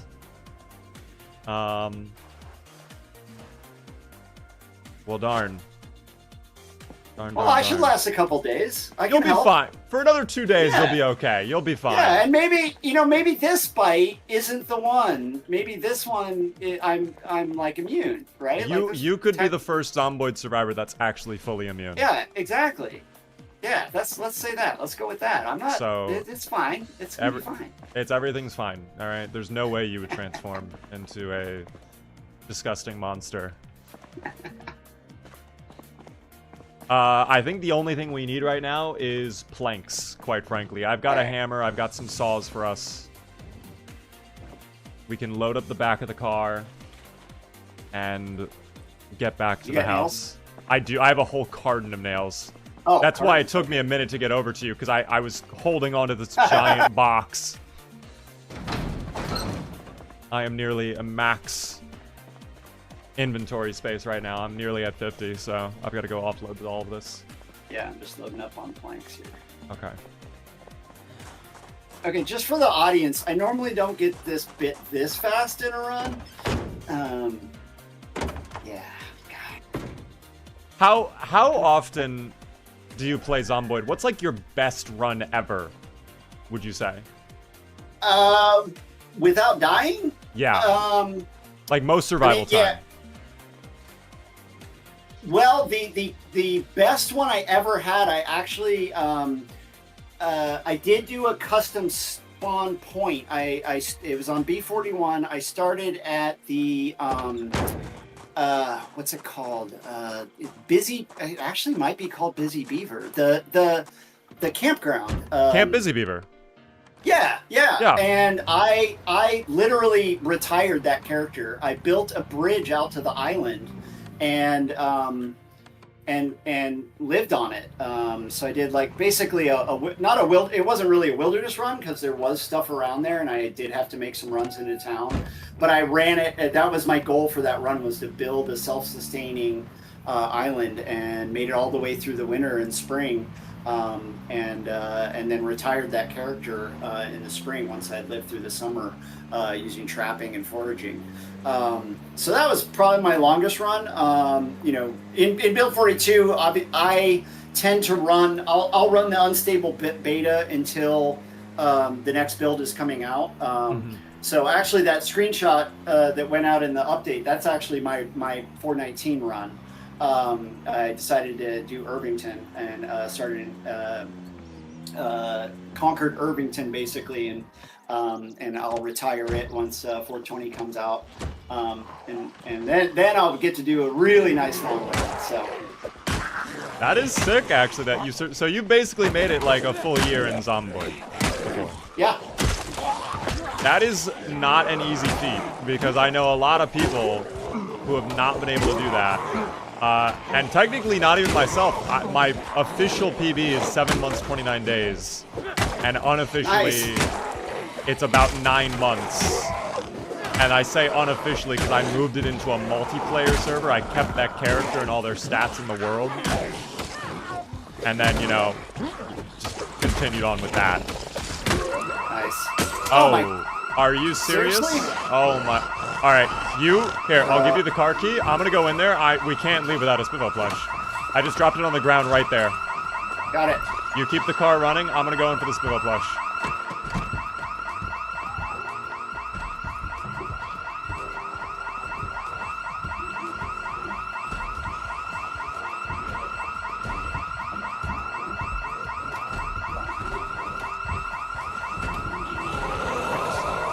Okay. I gotta lure them out a little bit. I did not see a little Spivo plush though.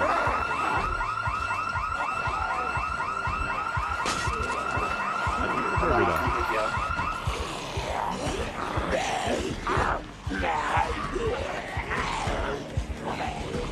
Oh, they are in there. Wow, okay. It might be lunchtime for the Zomboids, I'm gonna be honest. I don't know if we're getting in there. Oh, don't go around the corner. There's like... Are there Go more? around that left corner. There's like 30 of them over there. Oh my god. What do you think? We leave or do we take this? I think we roll out. If you say so. If you want to try to take it, we can, but I mean, it's a little dicey. I'm personally ride or die, but I also want to make sure we don't get eaten, of course. I don't think I can say, oh, you know what? Yeah, no, never mind. I'm not ride or die. I'm not ride or die. I'm not. Never mind. If you can just back up to the street over here by the Easy Mart, Yeah. that'll be... Oh, the Zippy Mart, excuse me. Perfect, thank you. You can... I was so ready to dive in there, and then I saw that group coming around the corner. I was like, I'm good, actually. Never mind. All right, where do we want to head? We can either go back or we can keep looting. Let's head back. I'm like super, for some reason, super stressed out. Maybe because I'm bitten, but... Surely not. No, there's no way. That's me. Just in case we want to come back to Spiffo, like... Of course. Move out there. Oh, is that a... Oh, there's a pipe wrench laying on the ground over there. We are... Well... I'm never going to get to plum sinks because I'm going to go live with the Zeds. But no, well, you said you're going to be immune, so you're fine. Oh, yeah, oh, right. Yes. Yeah, I forgot. So you can come back and get that, yeah.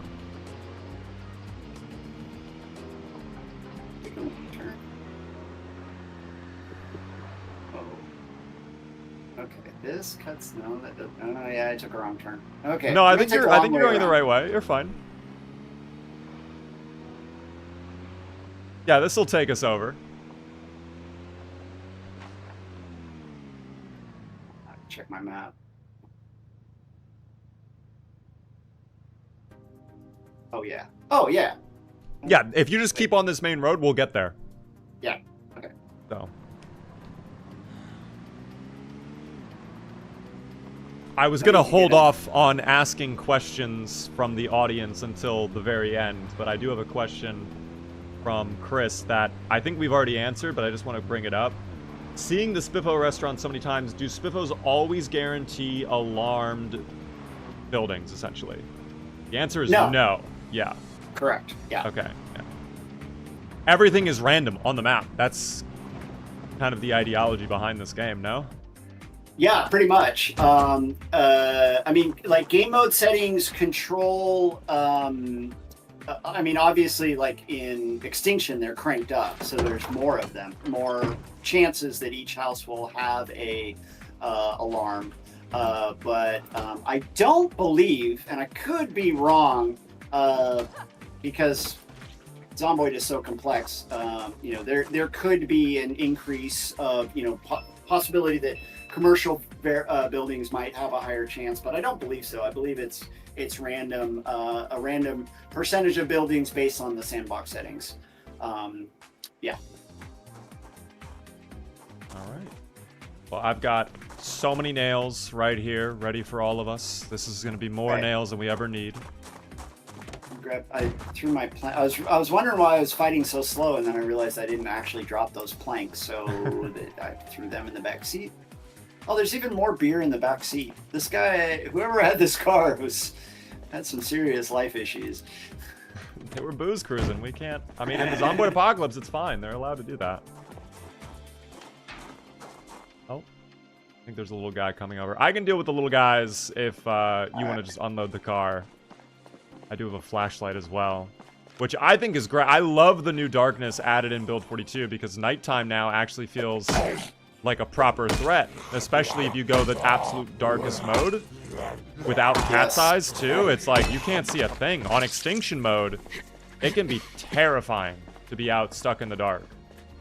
Yeah, the lighting and especially the exterior lighting with the darkness, the interior lighting with how it affects like how to conquer big buildings, and then that combined with the how do I say it? The randomized door openings. Like, people would think that would be just such a minor little thing of like interior doors are randomly closed or unclosed.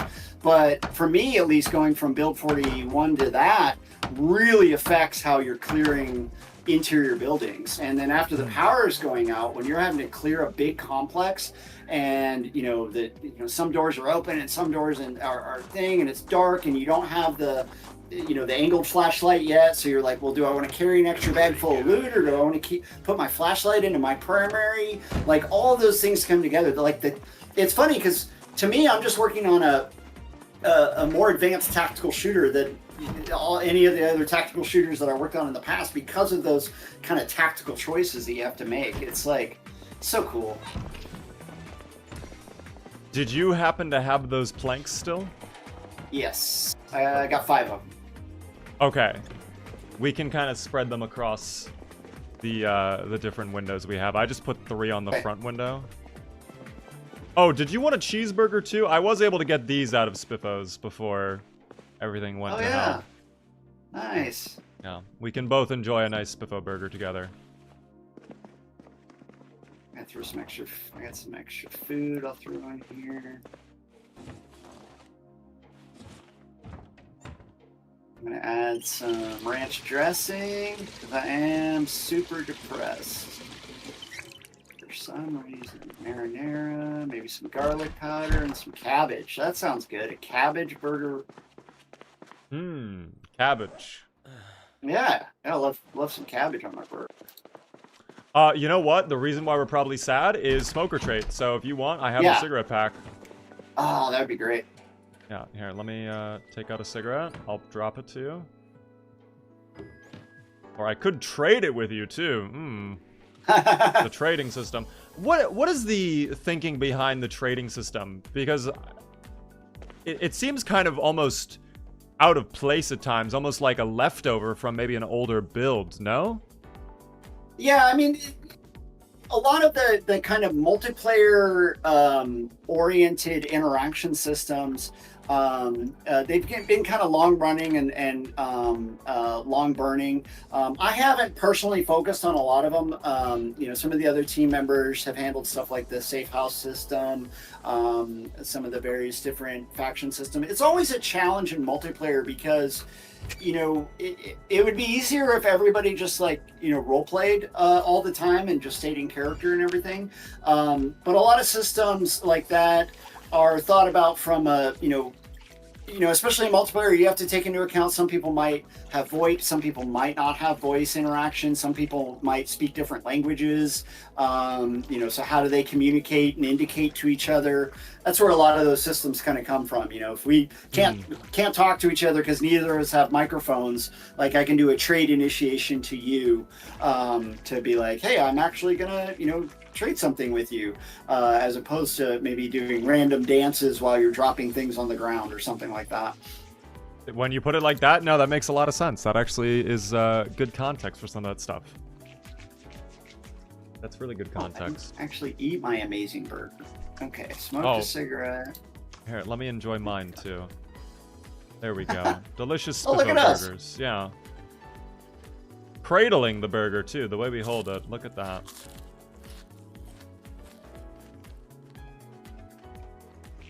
My character is still freaking out though because of the fear of blood, and we did a lot of fighting today. I'll finish my cigarette here. Well, while you're finishing that, we can kind of get back into some interview stuff if you're okay with that. Really quickly, a follow-up from what we were discussing on day one. If you had someone who said they really wanted to get into game dev, or they wanted to make their own indie game, what is some of the best tips you would give them for just starting out?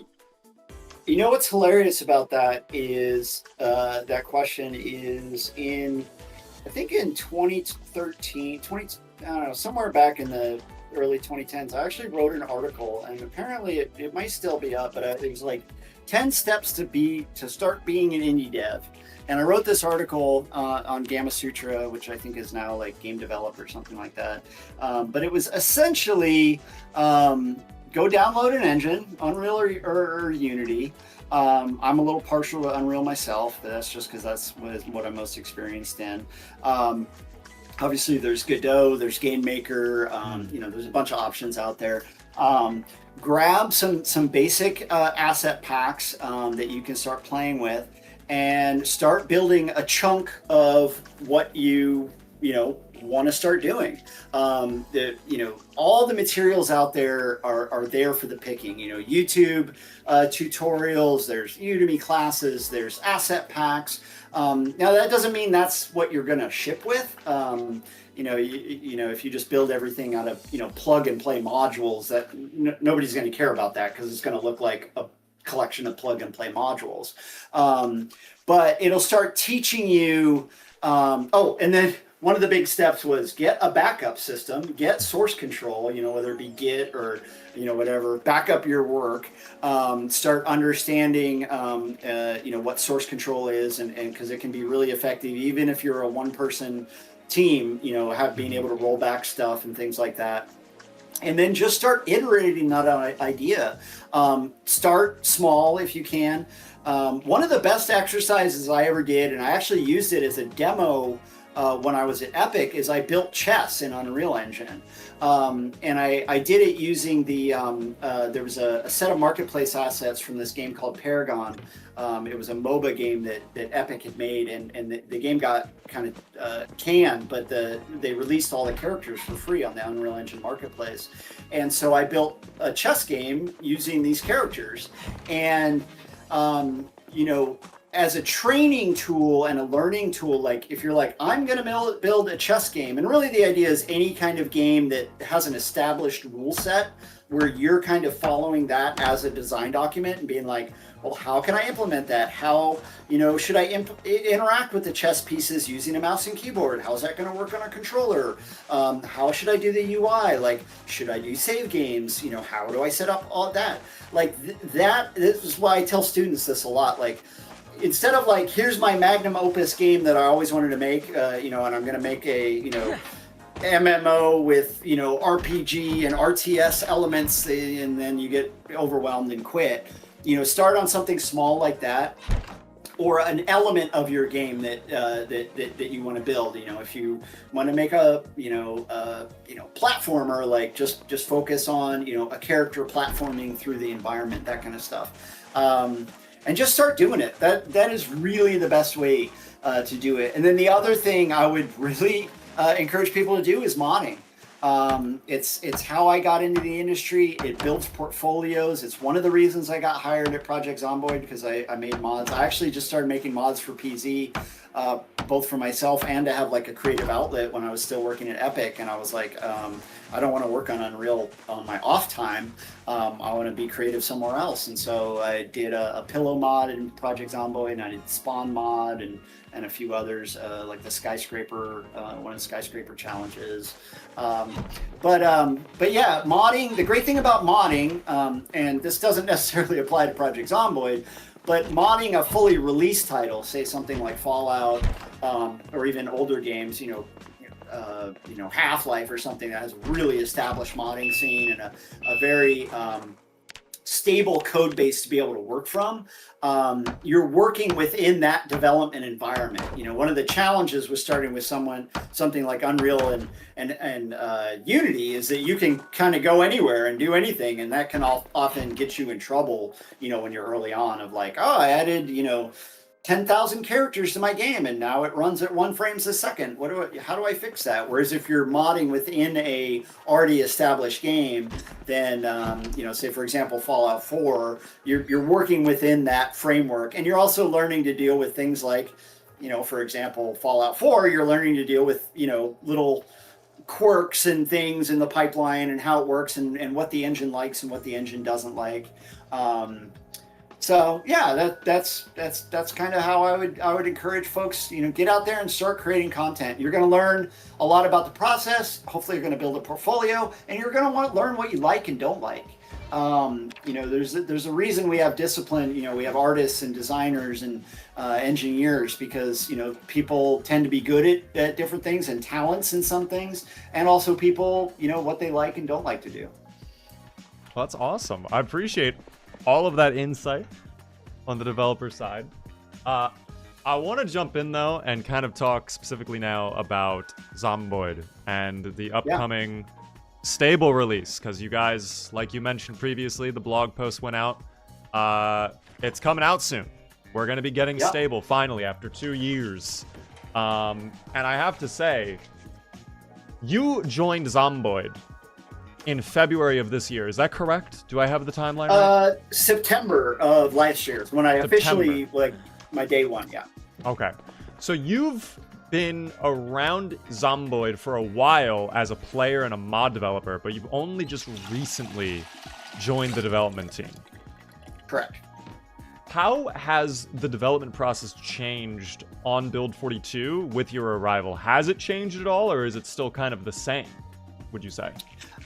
I would say it's definitely changed, and that is one of the things that the Indie Stone identified as a need. You know, one of the reasons that I nailed the job was that they wanted to make some changes, and some of that is specifically around the game design side.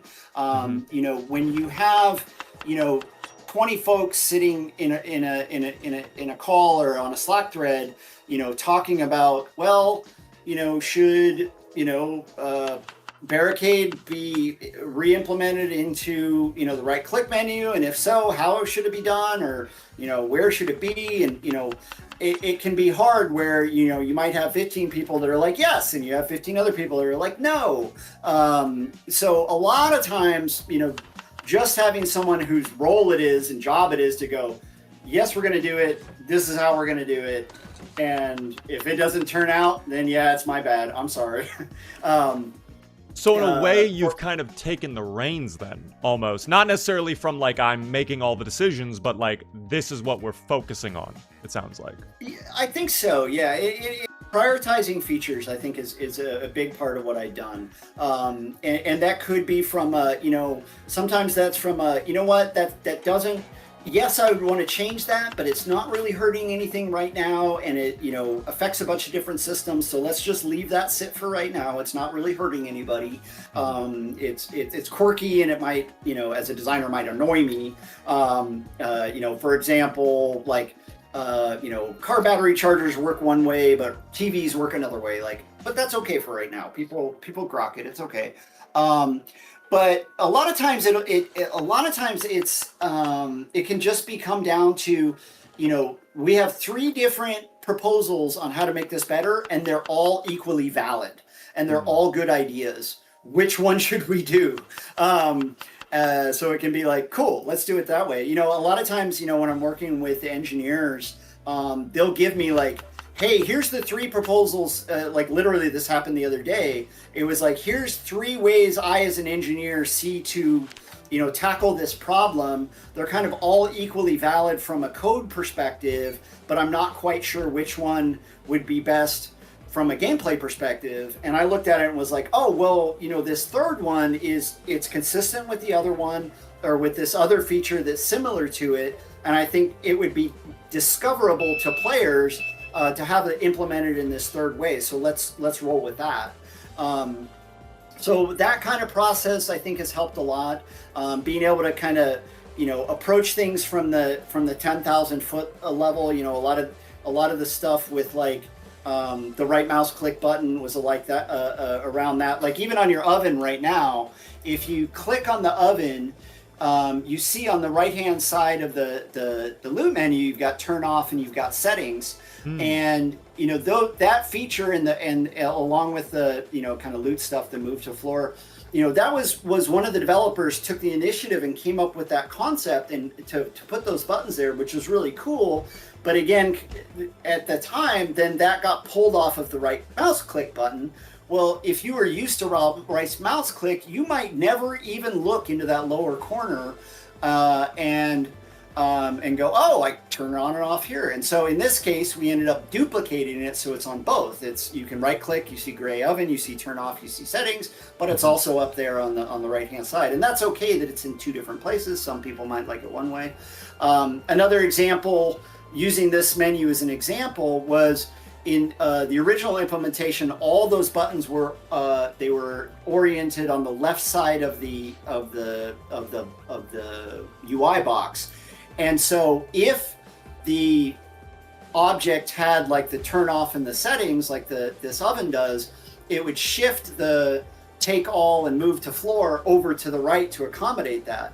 Well, the problem with that is then the buttons weren't always in the same place. So if you're quickly looting and you accidentally opened up an oven and were like take all, take all, take all, well, now turn on was in place of where take all was on, and so people were like accidentally turning on ovens, and it's like, okay, cool, let's pin the interaction buttons over to the right, and that's across the board, fireplaces, ovens, There's a few other things that have that kind of interaction. Pin those over onto the right, and that way the loop buttons are consistently over into the left.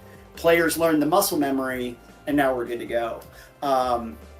So yeah, those are some. I'm looking at my screen and pointing at it. You can't see me pointing, but I was just inspired by the screen in front of me. But yeah, so that process, and then as well as just a little bit of traditional game development, working with the other directors to have a little more documented and organized pipeline for evaluating when things need to be done, keeping an eye on things like, for example, cooking and nutrition isn't a focus for Build 42. We are planning a cooking and nutrition revamp at a certain point. So, part of my role is, as different suggestions and bug reports came in, it was like, okay, no, we're going to move that into that future bucket of cooking revamp. We're not going to redo the way that cooking recipes work right now, even though we are planning to do a hit on that at some point. So I'm going to move these over into that bucket, and then when it's time to look at that feature, we'll sit down. Like first aid is another example of those kinds of things. Like we're not really touching it now. If there's a big bug or if there's a problem, that we had we had some problem where everybody was burning eggs because the egg cartons weren't passing on the freezing stuff to the eggs, and so you would pull out a frozen carton, open it, stick in the eggs thinking they were going to have to defrost before they cooked, and then their eggs just instantly burned, and everybody was like, what the hell, I keep burning these eggs. And I was like, we looked at it, and the QA team was like, it's and that's what's fun about development, because I'm trying to look at the eggs, they seem to cook like normal for me. The ovens are working right. Like, I don't see any problem with eggs. And then one of the QA testers was like, it's because they're pulling them out. It's not actually related to the oven and cooking. It's actually related to their frozen state. So, okay, cool. Yeah, let's fix that. That's an important thing. So, it runs the gambit. But, TIS, I think, learned a lot from Project 42, Build 42 in Project Zomboid. And we're continually looking at improving our processes, improving our pipelines. I think you've probably noticed an uptick in updates over the few months. And also kind of staging things out a little, like when we did the weapons revamp, we did the ammo revamp first. Made sure that was all good to go before we introduced the new weapons. They were split up into 2 separate patches, both to make sure there wasn't any huge problems with the ammo, that everything worked good, that it was safe, and that also people weren't confused, right? It's like, all my weapons are different names, and there's different ammo, and I'm confused, and that kind of stuff. So those kind of pipeline processes are a continual improvement, and the team's been really great about putting up with me and working with me on that stuff too. Well, that is awesome. It's really interesting that you brought up a cooking overhaul, because that's interesting. Mm-hmm. That's one of my favorite things to do. Is I love making delicious stews. In fact, you can have some of the stew I just made if you would like. Ooh. Yeah. That's going to be really It's full of calories, and it's also going to make you happy. So. Well, I don't know if it's going to help with this queasiness that I'm feeling, though. I'm feeling queasy for some reason. I don't know why. Probably the cigarettes. Maybe you're just a little sick. Yeah. Obviously. Did you put the rat in here? Oh, no, you haven't cooked the rat. No, I didn't. Oh, I should cook the rat, though. I really should. I wouldn't want to waste the rat. You're so right. Yeah, don't let him wait. He sacrificed for us. Yes. That is a good point. I don't actually know if you're able to put the rat into stews. I think you have to. I don't know if rats can, because they don't make rodent meat. Mice. Well, I'm not sure actually. I might have left the rat in the car. I'll go double check in a moment. Hold on. Oops! I drank all the stew. You can have all of it. I already had half of it anyways, so the rest was for you. Okay. It's all good. It was tasty though, wasn't it? Yes. Very good. Well, again, very interesting. You mentioned a cooking overhaul. As you mentioned, it's probably not coming in Build 42.20, but I'm curious in general, Is there anything new outside of the reported bug improvements, performance improvements, fixes, multiplayer rework stuff? Is there anything new coming to build 42.20 for the stable release that maybe people can look forward to? There is a couple surprises that are coming with the stable release. So there are a couple of things. We've been testing them internally with our internal testing group, and we're confident things are going well. Like I said in the blog, barring unforeseen circumstances, that means, barring we find out that, for some reason 4220 explodes multiplayer, or we have some game crippling error that turns up that we haven't found yet. There's going to be some new content that's going to be launched along with that. We've been testing it internally. It's got really positive feedback from the Friends of the Beta folks that are our group of community members that are amazing in helping us vet this content and look at stuff before it rolls out to everybody else. I'm really excited about it, but if I give any more hints than that, I'm going to be in person with the team and develop in England next week, and they will literally stab me if I give away too much. So I think people are going to be excited about it, and I think it will be a nice. I feel the pain that saves aren't going to make that transition from 419 to 420, and but I think this will go a long way to making up for that, along with just knowing that the game will be stable, and there won't be another, an update every, 3 weeks to blow everything up again. So, well, for the short term. It sounds like whatever is coming is going to be massive and really amazing for everybody to try out. So hopefully we'll all be able to enjoy that stuff soon.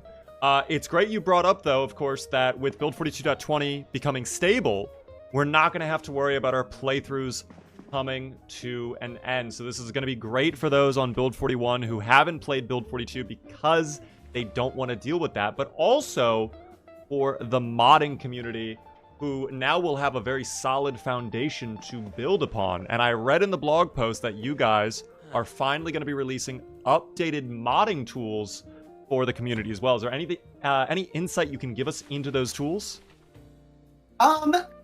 Yeah, I mean, the big, probably not insight as far as, what modders are going to be able to come up with, because modders consistently amaze me with what they build in Project Zomboid. I mean, the Ark recently, right? I was going to bring that up later on. Yeah. I was curious if you've seen that, but...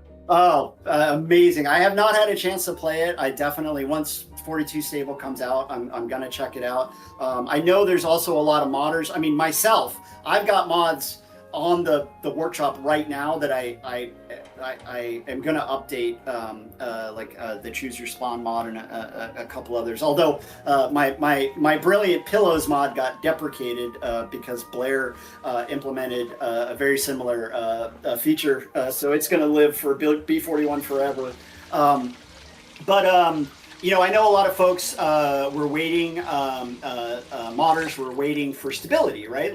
You don't want to, spend 3 weeks, working on your mod that, maybe a gun mod, and then, Christian released a new ammunition change, and now all the ammunition files that I set up all, need to have one thing changed in them, and I have to go update 50 files, and then you re-update it again. But from a tool set, the updated World Z, so the mapping tools, but I think the big one is going to be the animation tool, AnimZ, giving more power. I don't work in that space a lot. Obviously, I'm a designer, not an animator. Sure. But giving the mod creators more tools to build the content that they want to build. We're always looking for those opportunities. We're going to continue to work on those opportunities. We think about modding as a core fundamental pillar of Project Zomboid. And so when we look at features, and how content is organized, modding is part of that decision making tree. And like and so when we look at, sometimes it may be, from in the vanilla, we're like, well, you know what, 3 versions of this, say a backpack type. We made, well, 3 versions of this is good because you've got a intro level that the player's going to find, and then they've got a medium one, and then a late game one, and then we've got visual varieties in there. We don't want to go too crazy. We don't want to have so many backpacks that everybody's confused about, well, which is the better backpack, and I don't know which one I should have. But a modder might want to go completely nuts and make Super Bag 7.0 and have all these different things, and so organizing the files and thinking about how modders are going to implement that. I mean, it helps that a good chunk of the team are former modders. Is always something that we keep in the back of the mind, and it's been hard with knowing, like when we did the localization string changes. I think Choose Your Spawn still has broken loc strings in it. I need to go fix that. Like I said, once 42 stable launches. It's like, well, it is an important underload change. We need to make it. Let's communicate it out. And we're also working kind of behind the scenes on more resources for them, as far as like documentation, forum discussion places, information. Hopefully, maybe not in the very short term, but looking at some more documentation on like debug tools, where people can go and find out information, because that can always be a challenge too, right? Like how do I find out how to get started on this? At some point, I'd love to, I'm coughing again. I should probably move to the interior of the building. No, you're all good. You're all good. Yeah.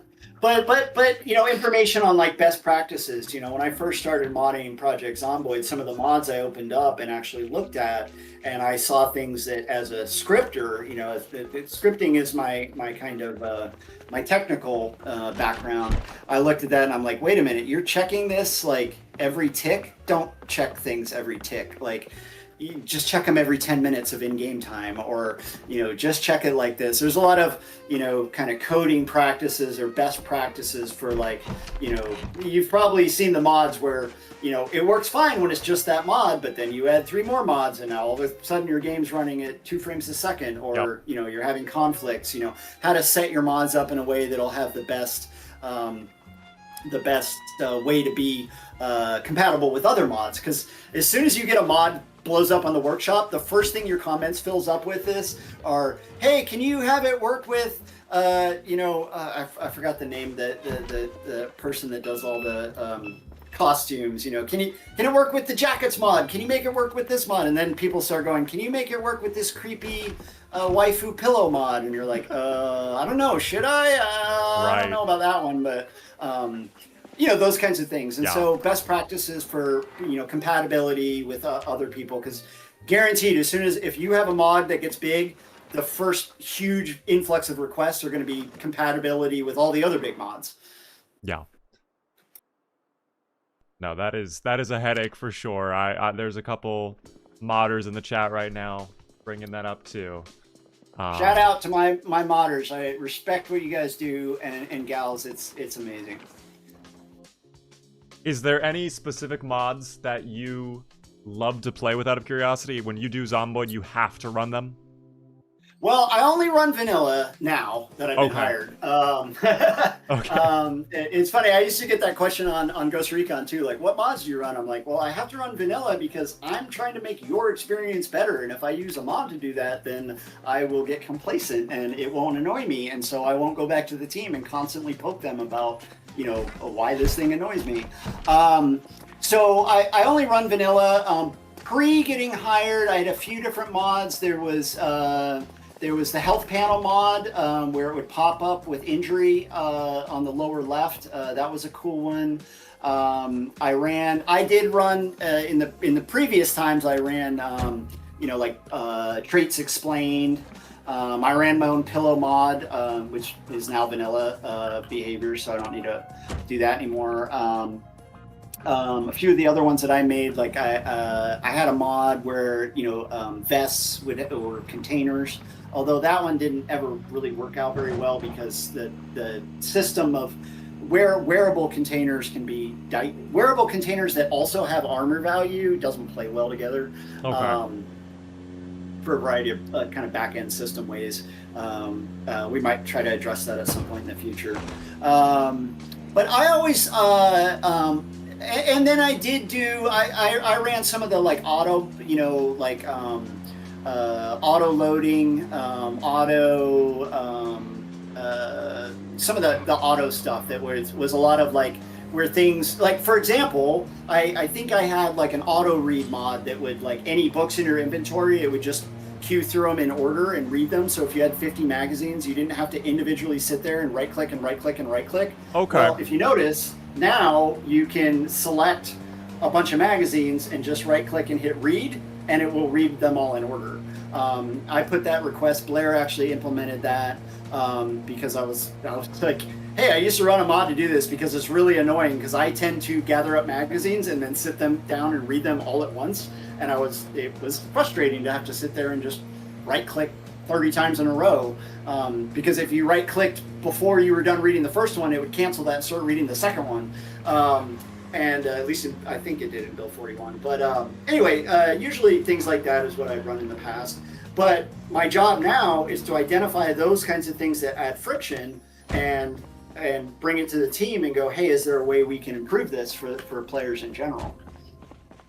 Well, that, again, I love that you are focused on the player experience, and I guess that does make sense why you would do vanilla in that regard, because then if people come at you constantly saying, this mod is amazing, this should just be in the game, then that's like great feedback to probably bring to them as a feature that would be super helpful for some. Yeah, absolutely. Modding, seeing what mods people are running and seeing, besides there's always going to be the mods that, and I'm speaking to any game now, right? Like the first mod you get on any shooter is, Bill's 8,000 gun mod that has, every gun ever made, in the eternity of humanity, even if it's not appropriate.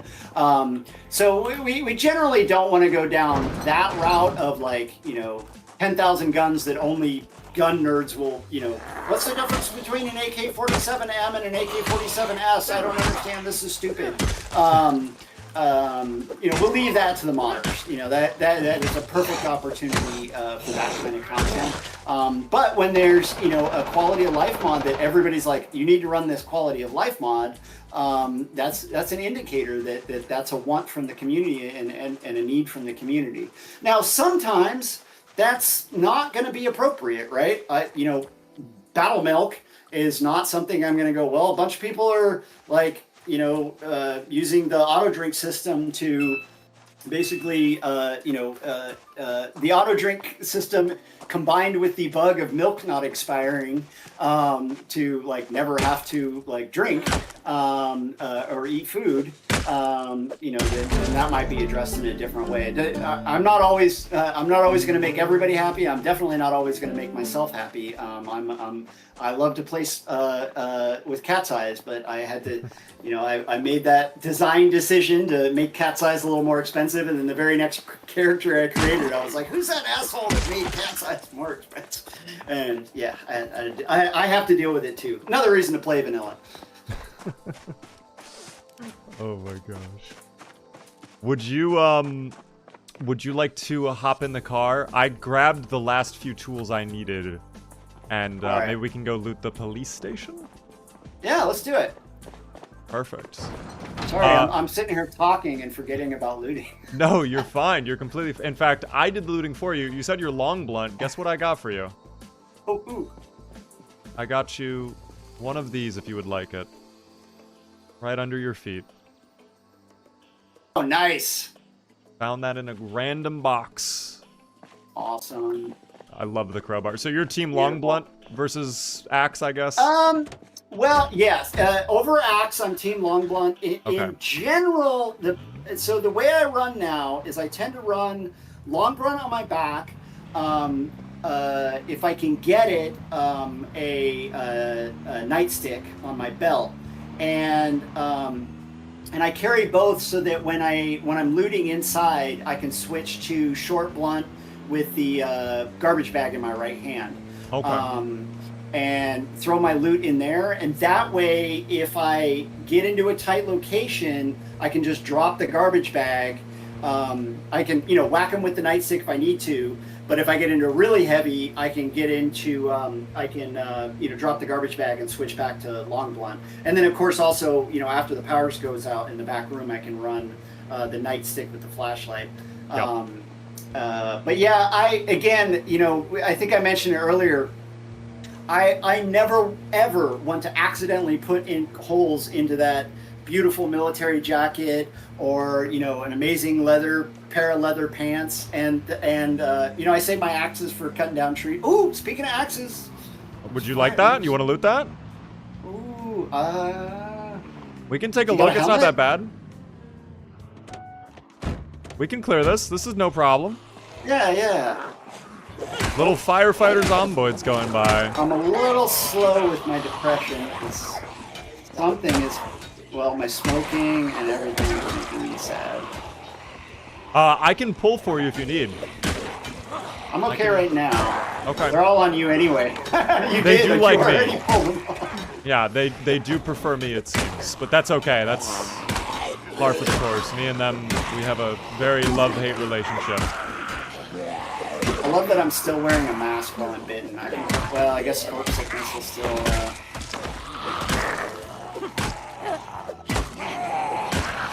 Work boots and firefighter clothes. This is a random thought I've actually had. But I've noticed in the past, sometimes when I'm fighting like a hazmat zomboid or like a zombie wearing a mask, and then they bite me somehow, it's like, damn. Have you guys thought about making it so if a zombie is wearing a mask, they cannot get a bite on you?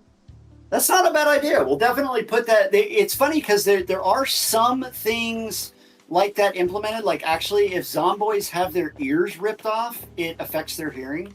Wait, they can have their ears ripped off? Mm-hmm. Yeah, if you actually look on their head models, sometimes they'll have their chunks, like sides of their head ripped off, and their ears will be gone, and that actually affects their hearing. Based on the sandbox settings, it'll downgrade their hearing, I think, to the next level down, and you can actually end up with some deaf zombies because of that, where they actually won't hear you at all until you get within like one tile behind them. But that would be actually a pretty interesting gameplay experience where I think they did that at Walking Dead, like in the prison. They had some zombies in like riot helmets, and they couldn't take them down, but the zombies couldn't bite them back, and so they were just in this like push contest with like these Zeds that couldn't bite them. It'd be definitely interesting. It's always fun to evaluate stuff like that as a designer, because then you have to think about all the bug reports that we're going to get of like, I ran into this zombie and he kept trying to bite me and he couldn't bite me and this game is broken, and you're like, it's because he had a mask on. Oh, I didn't notice that. Yeah, well, we got 27 bugs filed on it last night. That's you just shocked everybody in my chat, by the way. No one knew that was a thing. I learned it when I was there was a little while where there was a bug where zombies you couldn't hear like the interior breathing. It got muted for some reason, and I kept in my playtest. I kept running into this Zed that was seemingly deaf, and I'm like, is there a bug with every once in a while I run into a Zed and they don't hear me. And Blair was like, were their ears ripped off? And I looked at the screenshot when I filed the bug, and I was like, yeah? And he's like, yeah, of course they can't hear you. Their ears are ripped off. And I was like, what? Really? So, I mean, I am still constantly surprised at the depth of the systems that are built into Project Zomboid. I still run into things all the time that I'm like, wow, I can't even, comprehend, like, coming in from the AAA side. No producer would ever sign on, I'm going to spend 2 years building out this system that allows, that kind of in-depthness. Yeah, it's awesome. I can't even imagine, because on an indie 2, I mean, to be fair, this game has been in development for what, over a decade? It's Oh, been yeah, insane. yeah, a little over a decade. I think it's coming close to 15 years now. Yeah, it's been a while. Well, while we're on that subject and just fighting some zombies around here at the front of the police station, with it being in development for so long, you joining the team, Build 42 stable coming out soon, I'm curious if the roadmap at all for the future of the game has shifted. Because obviously, once you guys have polished out the stable release and it's in the area you want, I'm assuming a lot of the focus is going to be Build 43. Is the big ticket item for Build 43 still going to be NPCs? Or have you guys adjusted things a little bit? Well, the roadmap has definitely shifted. There's things that have shifted in the roadmap. Some of that is things that didn't get fully, as fleshed out in B42 as, we hoped, or didn't come together to work out the way we wanted it to, and need some additional polish or additional expansion. Things I mentioned already, first aid needs a pass, electrical needs a pass, even some of the existing skills like pottery or glass making need additional work. As far as, NPCs are still the big roadmap ticket item. But I think JS3T, baby. You found a JS3T? Yep. Ooh. He doesn't have any shotgun shells. He has a bulletproof vest. I don't really. I'm inside right now. We can check all of them nuts. For keys and get into the armory and probably get tons of ammo. I got a nightstick and a JS3. Do you want the shotgun? Does that I mean, I won't say no. All right. I'm gonna give you the shotgun. All right. Yeah. That's sick. Yeah, I love the tactical shotgun and the tactical sniper rifle. Were I won't say it was my idea because the team members already came up with that. Like, hey, can we make tactical versions? I'm like, well, can you just make the stock black? I'll take care of the rest. Let's do it. Anyway, back to your original question. NPCs are a big planning thing to look at how those are going to work. What does NPCs mean in the grand scheme of things? One of the other things we're going to be looking at in the future, whether it be Build 43 or a different version is looking at zombie migration. Can we get to more, kind of that feeling of, oh, I've cleared out my base and, I gotta reattach. I unattached the. Hold on.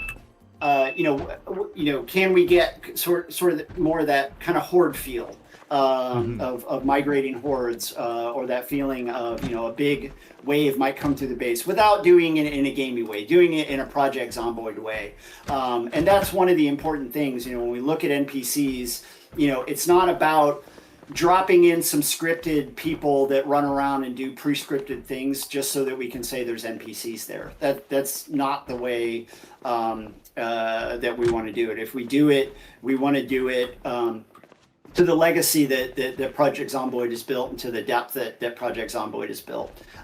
So that'll definitely be one of the things that I'm going to be working on. Well, I'm excited to see what the NPCs end up becoming, and I can understand why you would want to take your time with that feature, because that is something people have been wondering about for a long time. I mean, there's been many members of the community as well who have made their own NPC mods, like, for example, Slayer, Superb Survivors, things like that in the past.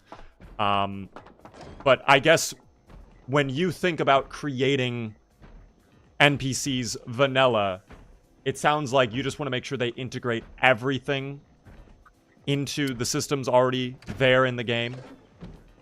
Yeah, I think the key. I mean, NPCs, and what we're talking about is AI that represent humans, and AI is having worked on AI in a variety of games, it is not an easy thing. It is not a little thing. I remember I joked in after Takedown shipped, and some of our biggest critiques were around AI and how they worked. The next game I actually shifted over to was a game where all the enemies were robots, because I was like, I can just have AIs that every enemy just does one thing, and that's all they do, and it can be natural because they're robots, and then nobody will critique them for like doing things that look stupid, right? We as humans have an innate understanding of what humans should do and what they should act like and how they should do things, and so having AI and NPCs that are an integral part of the world and react to the world the same way that they would react to you. They're not on just a trigger that, player enters, 50 meters within AI. Now their AI, activates, and they, walk to player, give dialogue tree, whatever, scripted things that you would do in more of an open world game. But I think the challenge, and one that I think both the team and I are excited about taking on, is doing it the Project Zomboid way. I don't think any player wants to have, scripted AI that are gonna, like, on day 6 Joe shows up and everybody's run and Joe says, hey, could you help me, I have rats in my basement, could you please come clean out my rats and I will give you 3 cheeseburgers, right? Like that's not what they want to see. And that's going to be an organic process, of trying things and implementing them, and getting obviously the team's feedback first, and then greater people, and it's going to be a building block process, and I'm excited about it, and intimidated by it at the same way. AI and Ghost Recon are nothing compared to the amount of lifting that the AI in Project Zomboid are going to need to do. And we had full-time developers on Ghost Recon that's all they did, was build enemy AI and squad AI. And we have AI that could potentially need to work as enemy AI. They could potentially need to work as squad AI. They need to work as lore people. They need to interact with the world. They may need to hold up. They need to be happy. They need to be sad. They need to be scared. They need to be hurt. Like, all of these things need to be encompassed within this. So I think it was the right decision for the Indie Stone to not try to just tack on AI onto build 42 or NPCs onto build 42 just so they could check a box. And that's not my plan to do either. So yes, it is still on the roadmap. Yes, it is planned.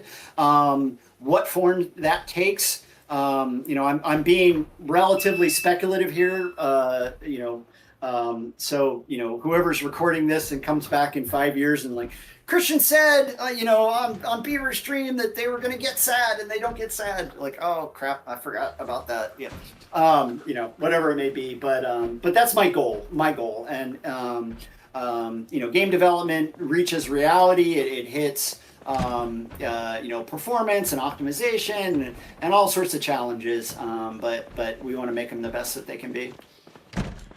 Again, I can only imagine the challenge it's going to be to try and get everything integrated exactly the way you would want in a game like this, where it's so dynamic.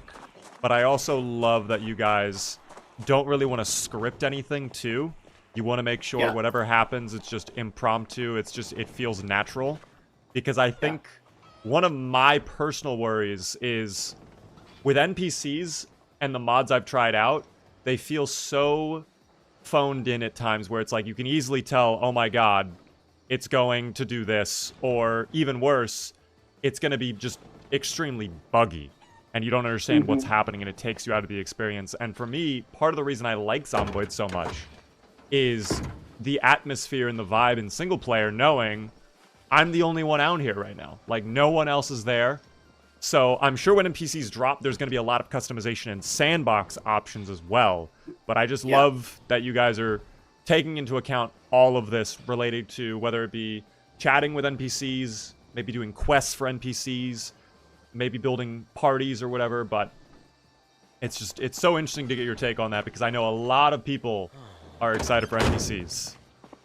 Yeah, and you know the thing I would just I would caution to temper or caution folks to think about is that every single person that's listening to this, when they think about what NPCs in Zomboid means, likely has a different interpretation of what that means and what that is.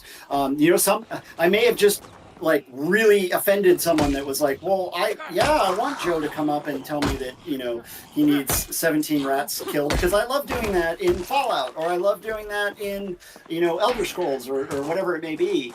And there potentially could be some scripted actions, but like you said, when systems break down to take you out of that immersive experience, that's when that's what we don't want to get into. And being respectful of players that there's players that also they've been playing Project Zomboid with no NPCs and they like that. I never can say this word, but like the nihilism of being the last person on Earth and everyone else is dead and I personally kind of sometimes I like that. Sometimes I mainly because I'm barricading my base against bandits that I intellectually know may never come, but I'm still building shooting ports to just in case. But having, like you said, those sandbox options, the game still needs to work without them.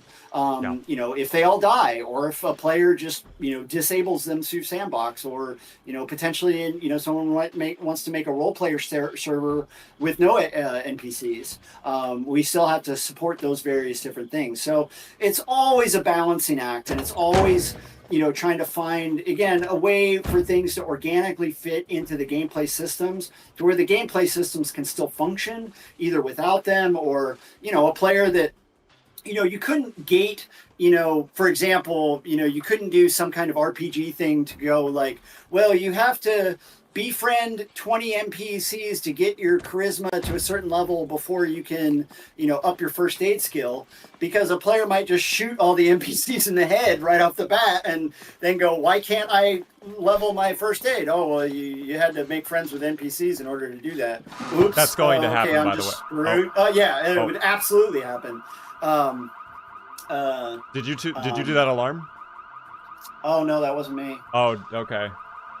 Oh, that was me again. Oh, god damn it. Okay. Every car I touch has an alarm, Saralyn. I don't know why this is I just wanted to get a bandage. This is...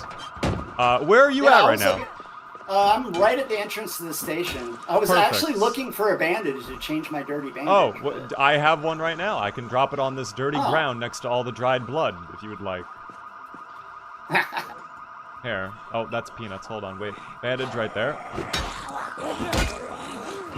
I'll cover you if you need to go ahead and take a moment. Let me just check my bite. It might have healed by now. It may have healed. Yeah. Oh no, it's massively infected. Okay. I have alcohol wipes. I should probably... I'll disinfect it. That'll take care of any infection that might... I think there was disinfectant in the ambulance too if you need it. Oh yeah, I'll sterilize my bandage with it, which will heal that bite right up. Oh, I'm sure. Yeah. If you find an antibiotic, that might help too. Since we already had the alarm go off, I'm just gonna... I was gonna say, the alarm went off anyway. You might as well rock and roll a little bit. Yeah. The first shot with the shotgun jammed a little bit, by the way, but that's okay. Pump guns actually do jam in real life. It's a myth that they don't. Really? They do, yeah. If you short stroke them, i.e., if you have a low, I guess this would be low reloading skill in real life, or they can be pump shotguns can be very ammunition picky, where they don't like certain like there's different lengths between like European and American shells, or high wall or short wall. I'm kind of a gun nerd, so. Well, it makes sense. You do have a military background, so. Yes, I do. I do. but I did not know that. That's interesting to know. Do bolt guns jam? Not really as much. I mean, theoretically you can. It's usually user error at that point in real life. If you get a bolt gun jam, You've been like trying bad to make it happen. Yeah, but lever guns and pump guns, it's usually just it's called short stroking. It's when you don't work the action quite all the way, and the shell kind of gets halfway there, and then you close it before it's done. It'll lock itself. Sorry, the Zomboids are very loud right now. They are groaning Yeah, up they a are storm. incredibly loud. Yes. Oh my gosh, they nearly got me. Their skulls are very strong as well. They are not caving in, unfortunately. The hammer is made of foam, perhaps.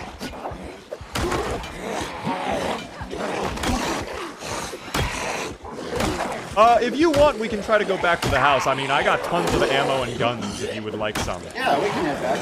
Okay. Let me finish off these couple. Sounds good. I'll get the car ready.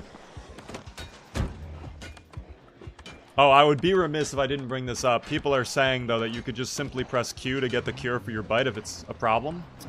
Oh, that's true. I like to press Q to say hi. That was my intro to the community. So I remember that. I was actually reading that last night, again, to prepare for today.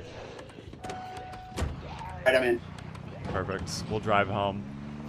I have to ask this, and again, I don't want to get you in trouble with the rest of the dev team, so if you can't answer, feel free to say, I can't answer.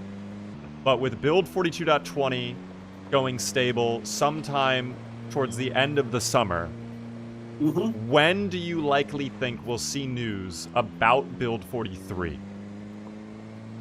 I mean, I can't really give an answer on that, but don't expect it in the very short term. Okay. You know, once we you know, there's folks. I will say this: there are folks working on future versions of Project Zomboid, mainly from a foundational standpoint, some engine improvements, such like that right now. But the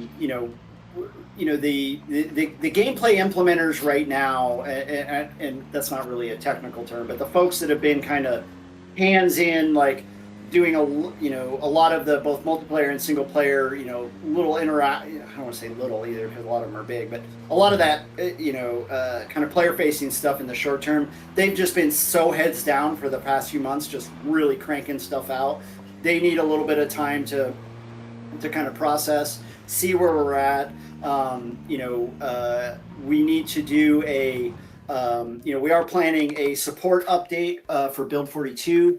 Some of that's going to be optimization. Some of that's going to be, looking at some of the features that didn't get, fully implemented in Build 42 that we still want to include that shouldn't, that won't break saves and stuff that we can put in, and also some of the late game stuff. The late game testing, hasn't got as much testing from the community or playing from the community because we've been, updating and putting new things out and people start new builds. And so, except for a lot of the people that are doing those things on purpose, like I'm going to max out blacksmithing or I'm going to, do this one thing.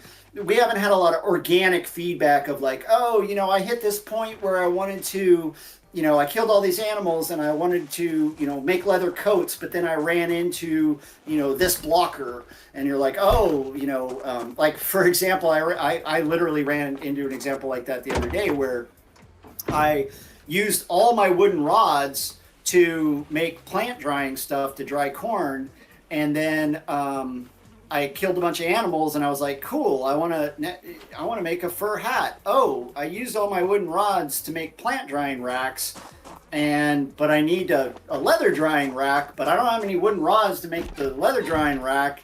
Do I really want to go just start cutting down trees? Why can't I just take apart my plant drying rack and make a leather drying rack?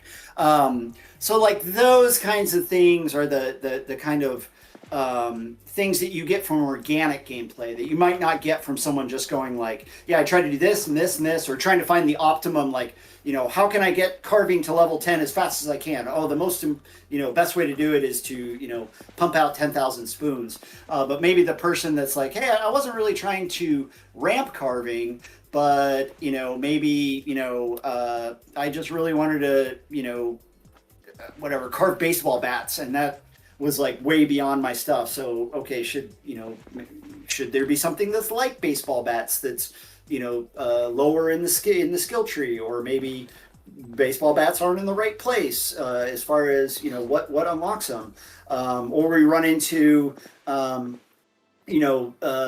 with systems working together, right? Like you can have a situation where a certain item is integral to a tech tree, but then you spawn in Echo Creek and that certain item isn't there. Like, what do you do? Like, well, do you go on a road trip, or is it available through crafting in different ways?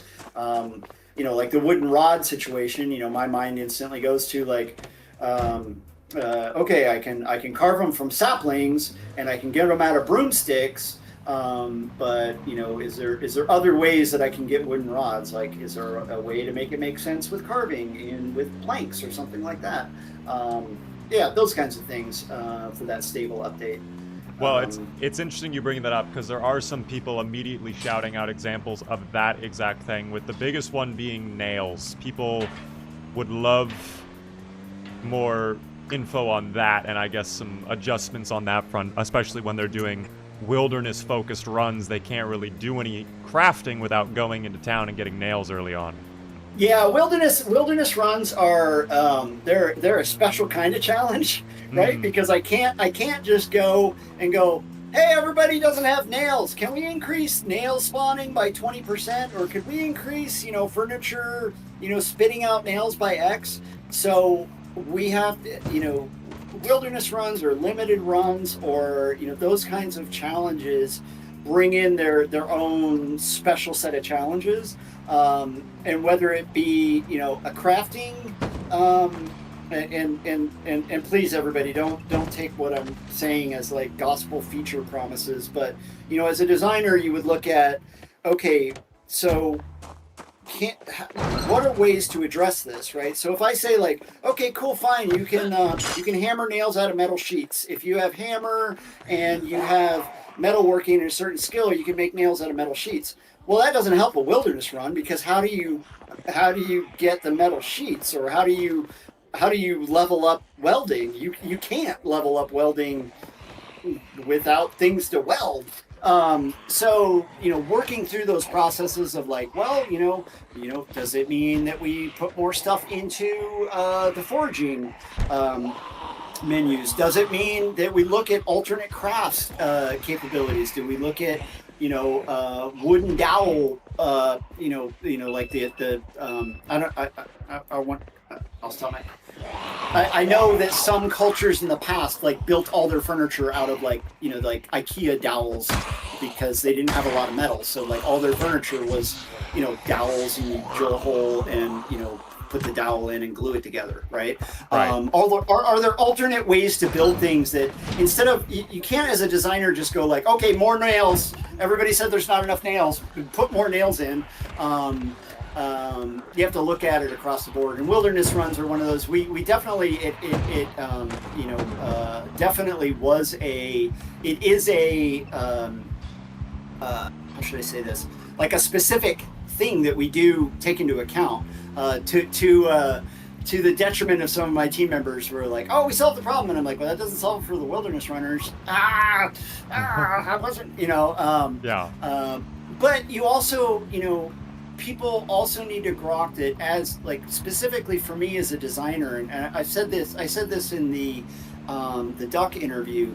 I have to think about, by the time someone's doing a wilderness run, they're generally probably a pretty super hardcore player, And I have to think about not only the hardcore veteran players, like us that play all the time, and we know these systems and we understand it.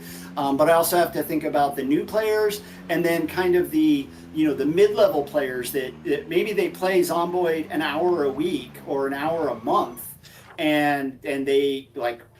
I just can't. I played this a month ago. Wait, what was I doing? Where am I? Like, Right.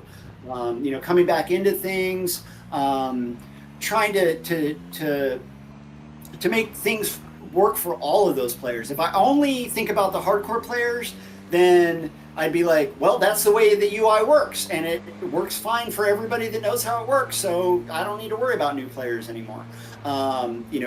But I do have to think about those people. I have to think about people that they open up the game and they are just completely confused, and how do we deal with that? Although that's part of the PZ experience, to be completely confused and die a lot and then learn.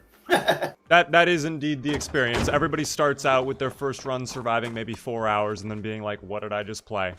So yeah, that's very fair. Yeah.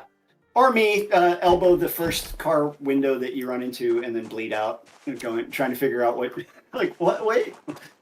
Oh, I didn't know I was bleeding. That's what that red stuff coming out of me is? Yeah. What is that red stuff coming out? What's that heartbeat sound? What's going on? It always makes me laugh because that always makes me think of the movie. There's this movie, Last Action Hero, where Arnold Schwarzenegger got beamed from being he was a movie character that got beamed into the real world. And he actually does that. He walks up to a window and he punches it out with his fist. And then he's like, oh my God, that hurts. And I think Project Zomboid has a good thing of this is a video game, but you're not a superhero. You watch people do it all the time in first run. They see some zombies, they beeline straight to them. Okay, I'll just wipe out these 20 guys, and then I'll find a shotgun and start. Oh, wait, I'm dead. What? And that's always satisfying to watch.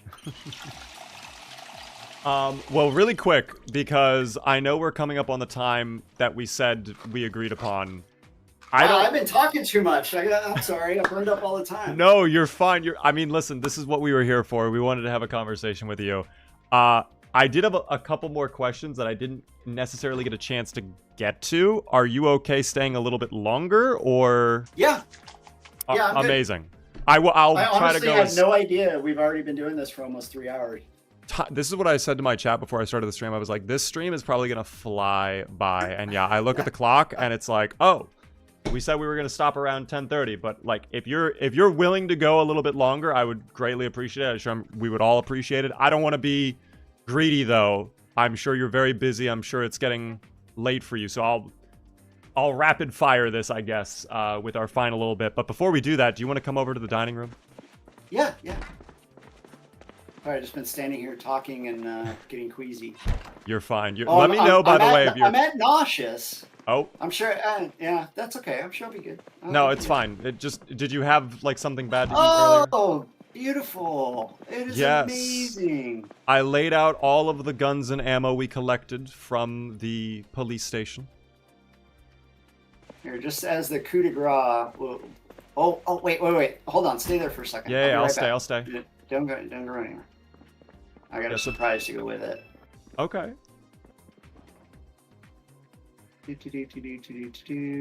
Oh, no.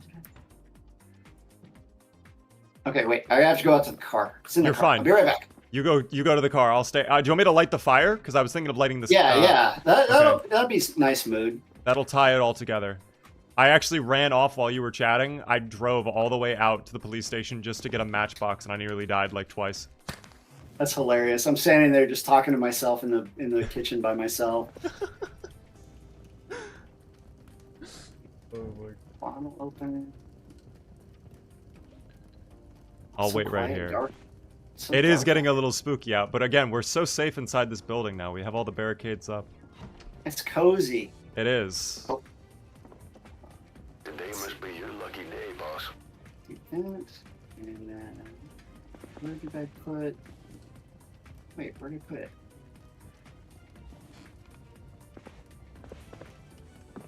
What? I constantly lose things. I am the My same way. ADD. I drop things in a box, and I tell myself, okay, I'm going to put this here. I come back a day later when I need it. Where did I put it? Yeah, exactly. Okay. All right. Well, did I drop it? Hold on. What were you Back trying to over- get, if you don't mind me asking? Is it meant to be a surprise? Yeah, well, I had a nice, beautiful wine glass, and I was going to pour you a glass. I gave that away, but that's okay. Hold on. I'm going to do this. Oh my God, Saralyn, I think it's on the table right now. Oh, is it? Okay. I was in the middle of placing it. Well, hold on. Yeah, I must have clicked place. Yeah, there it is. There, okay. Pick that up.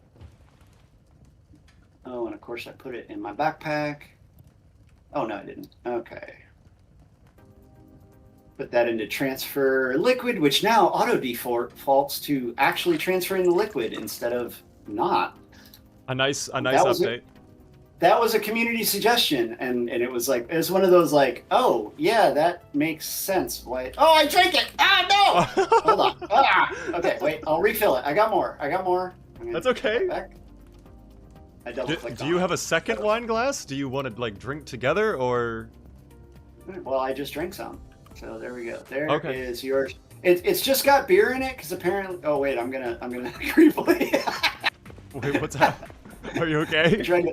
I tried to place it, and it was trying to walk into you. Okay. There we go. I've noticed that happening a little bit. When I go to place something, it wants to auto walk to like a square over. Yeah, it's trying to get to it's the auto walk. It's detecting that you're just, especially when you're catty corner on a tile. It's trying to walk and align you to actually put that. It's so that you can do it from far away, but sometimes it gets a little wonky. Okay. Is that something you guys are working on, I guess, or is that like it'll be on the list? Yeah, okay. it's on the list. On the list. All right. Well, thank you so much for the delicious drink. If you want to sit down, we can continue our conversation.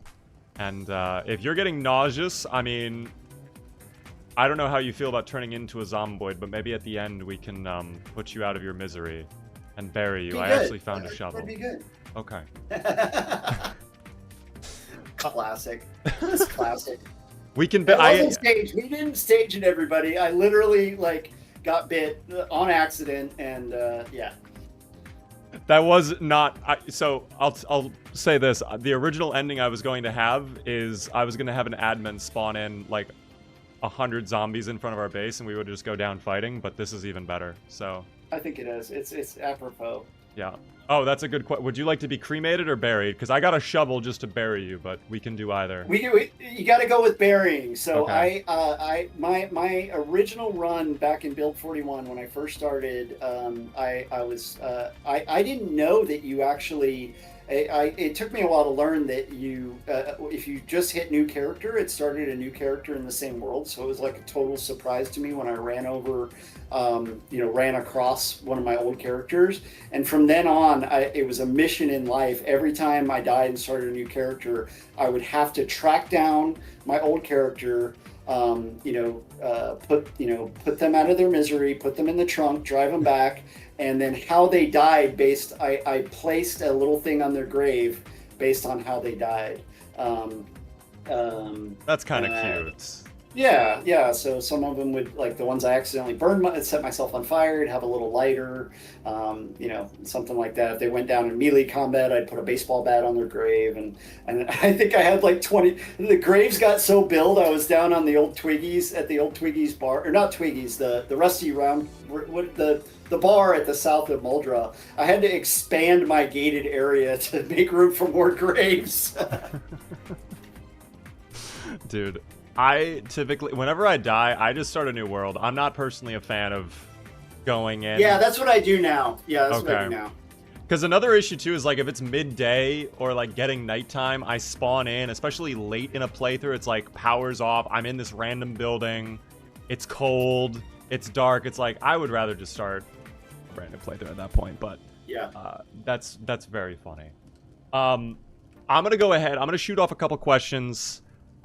If you want to kind of rapid fire the answers, if you want to be a little bit quicker on them, that's completely fine with me. But if you want to go into detail, that's also okay. To go back really quick on Build 42's unstable development cycle, obviously there's been a lot of updates and changes throughout the 2 years it's been in the works.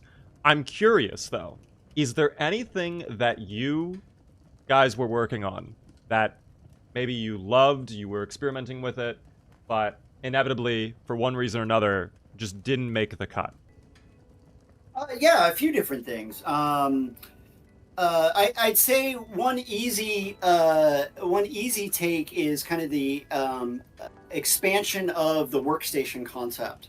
So while workstations as a feature is implemented, the idea behind that system is that it would allow interactions of different ways with different things. For example, an espresso machine, the soda machine, various different things like that, so that we could use that workstation interaction system to have interacting with soda dispensers be more like interacting. You don't walk up to a soda dispenser, soda selling machine and just open it and take sodas out. You put money into it and things come out.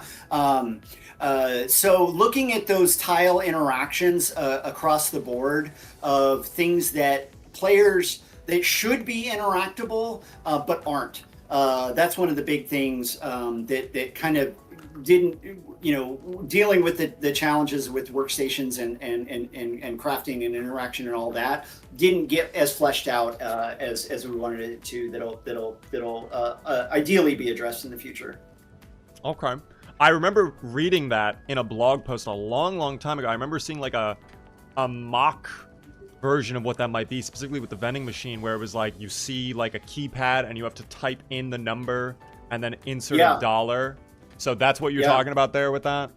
Yeah, exactly. Yeah, I think there is a prototype somewhere. That was one of the early prototypes that was done to explore that system. And again, not saying that it'll be this way or that way, but things like potentially keypads on security doors, where you could potentially find instead of having to find a key, you find the a notepad in the cops loot inside that building that has the keypad and interacting with it that way. So there's a few different varieties. Like an espresso machine, I don't actually understand how espresso machines really work, but however espresso machines work, so you can add your foam and do fancy little things like that. Expanding on that is one thing that didn't get into Build 42. Understood. Well, another thing that I'm personally interested in, obviously Indie Stone, they've been working on Zomboid forever. All right, they've been doing it for years and years and years. But I've noticed over the last few years, you guys have been slowly branching out a little bit. You've been doing some merch through Makeshift.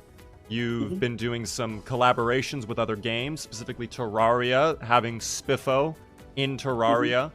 And I'm just curious if that's something players are going to continue seeing in the upcoming future, and maybe even some developments into things outside of gaming. Have you guys considered like a Project Zomboid TV show or like a comic book series or anything like that?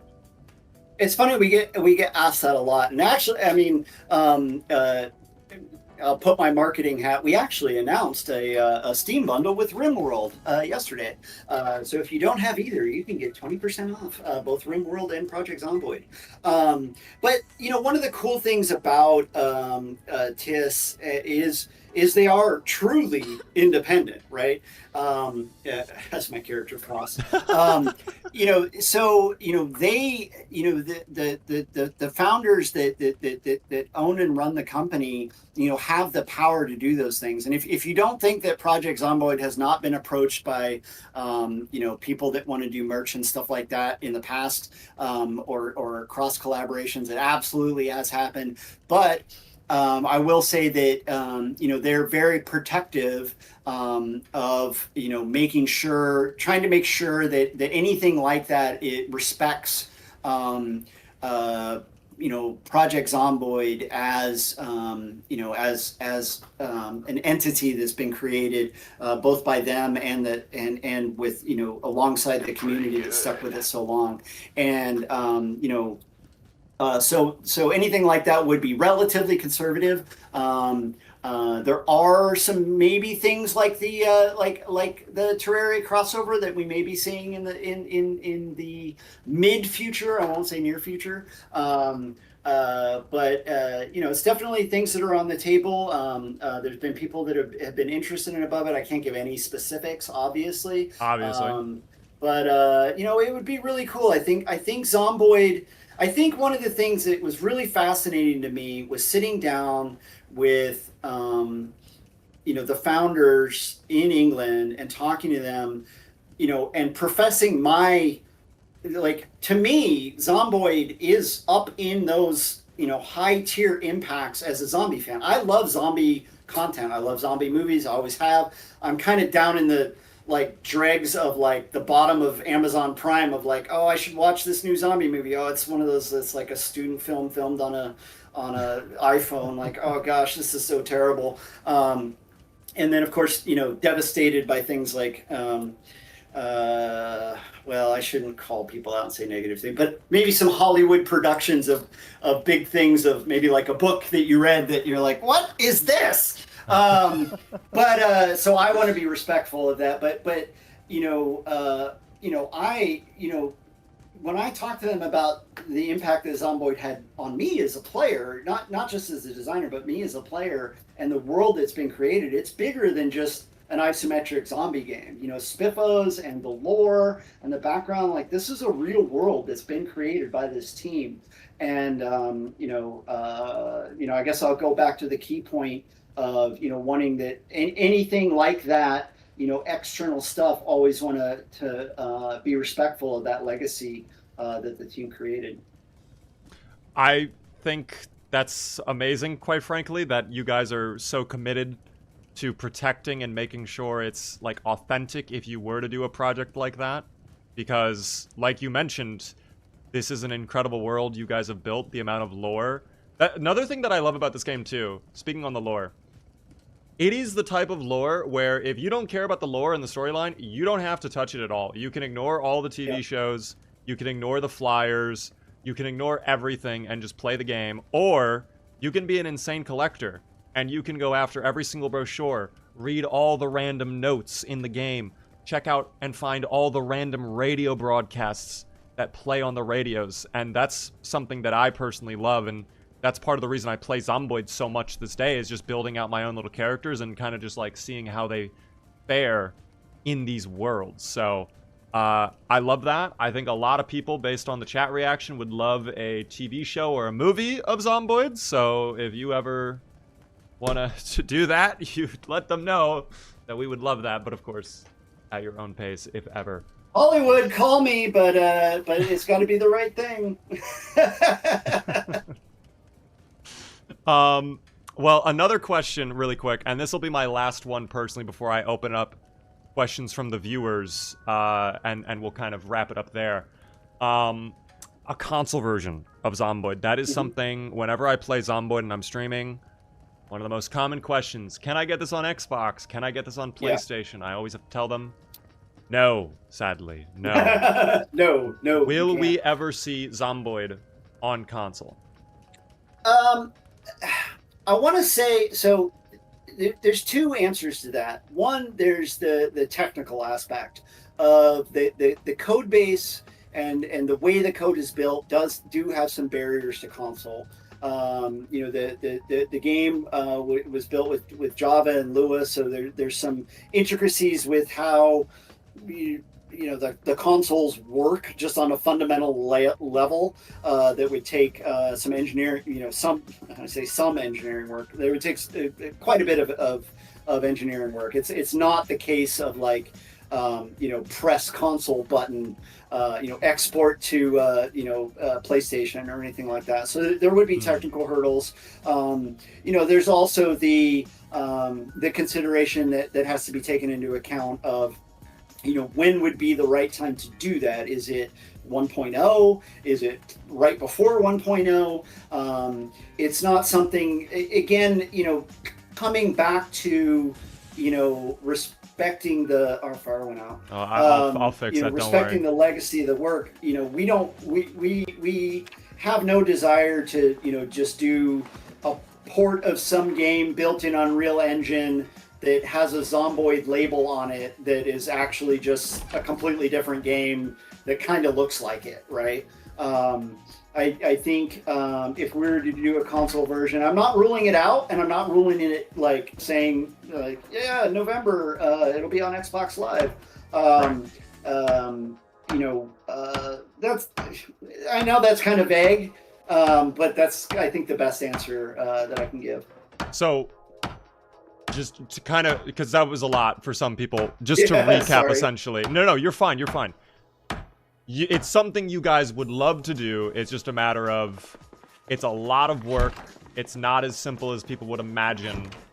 And it's also just got to be done the right way. Yeah.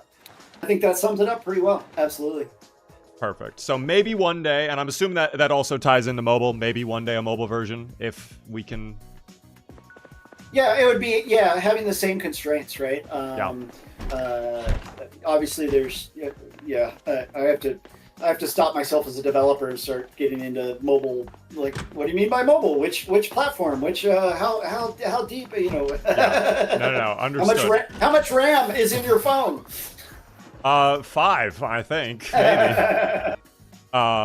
No, that makes perfect sense to me.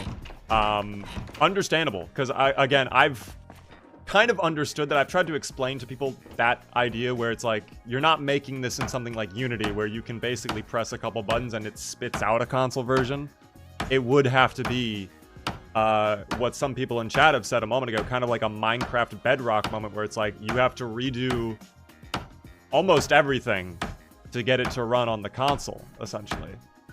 Yeah, there's some fundamental, underlying technological standpoint, but I mean, even if for the controller players out there, you know, when I started working on, well, I didn't do it. Our amazing engineers started working on the controller rework in January, based on we had some fundamental changes to the aiming system from B41, so we needed to adapt the controller to adapt that.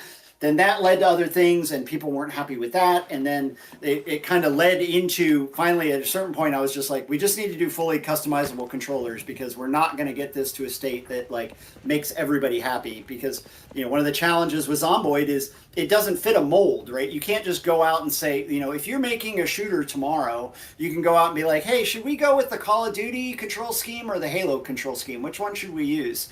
Right. You can't do that with Project Zomboid. You have to think about all the different interactions, all the different ways. Like, you know, I mean, if someone, you know, went, ported Arma to consoles and was like, oh, I'm just gonna, you know, implement all the Arma controls onto a console controller, like that in and of itself was a huge lift that I'm very, I don't want to name people just because I don't know if they want to be named. I try not to, but the engineer that took the lead and the tester that took the lead on channeling the community feedback and giving feedback, they really busted their asses on that controller stuff and really got it into shape in just a few months. So I'm really thankful to them. But that's like a tiny microcosm of the work to get it onto consoles. Well, thank you so much for a peek behind the hood, and thank you again for all your work on controller, because I'm sure the Steam Deck players adore it. Been a lot of people recently saying they love playing on Steam Deck, so no, that's amazing. And options, of course, in any game is great. If I can play on controller, if someone doesn't like keyboard and mouse for whatever reason, having the option is just good right there. Yeah. So, Sarah Lynn, I want to go ahead. I don't know if you have my chat open and how you want to do this, but I can. I didn't, because I was worried about I'm watching our fire and talking to you. Like, I keep forgetting that there's other people listening to us. It's been great to just kind of lock in. I've been hey, we're on the internet. Oh my god. Oh my god. Hello. Hold on, let me mute you. Oh, there's lag time. Oh, it might be a little bit delayed. It might be like a couple seconds. That's okay. Now I see the chat. All right. Well, I'm going to let you kind of take over. If you have a question that you see in chat that you want to answer, feel free, but I would love if we can alternate, because there are some questions I got yesterday from people who aren't able to join today that I think it would be good to mix in. If you want to kind of rapid fire them so we can get through as many as possible, Yeah. I would love that, Saralyn. So feel free, if you see a question you want to answer in the chat right now, go ahead. Yeah, I'll just grab the first one that was up. So, Carlos, Vacos, have you ever seen anything about introducing extreme weather events, such as blizzards and heat waves? Yes, I have thought about that extensively.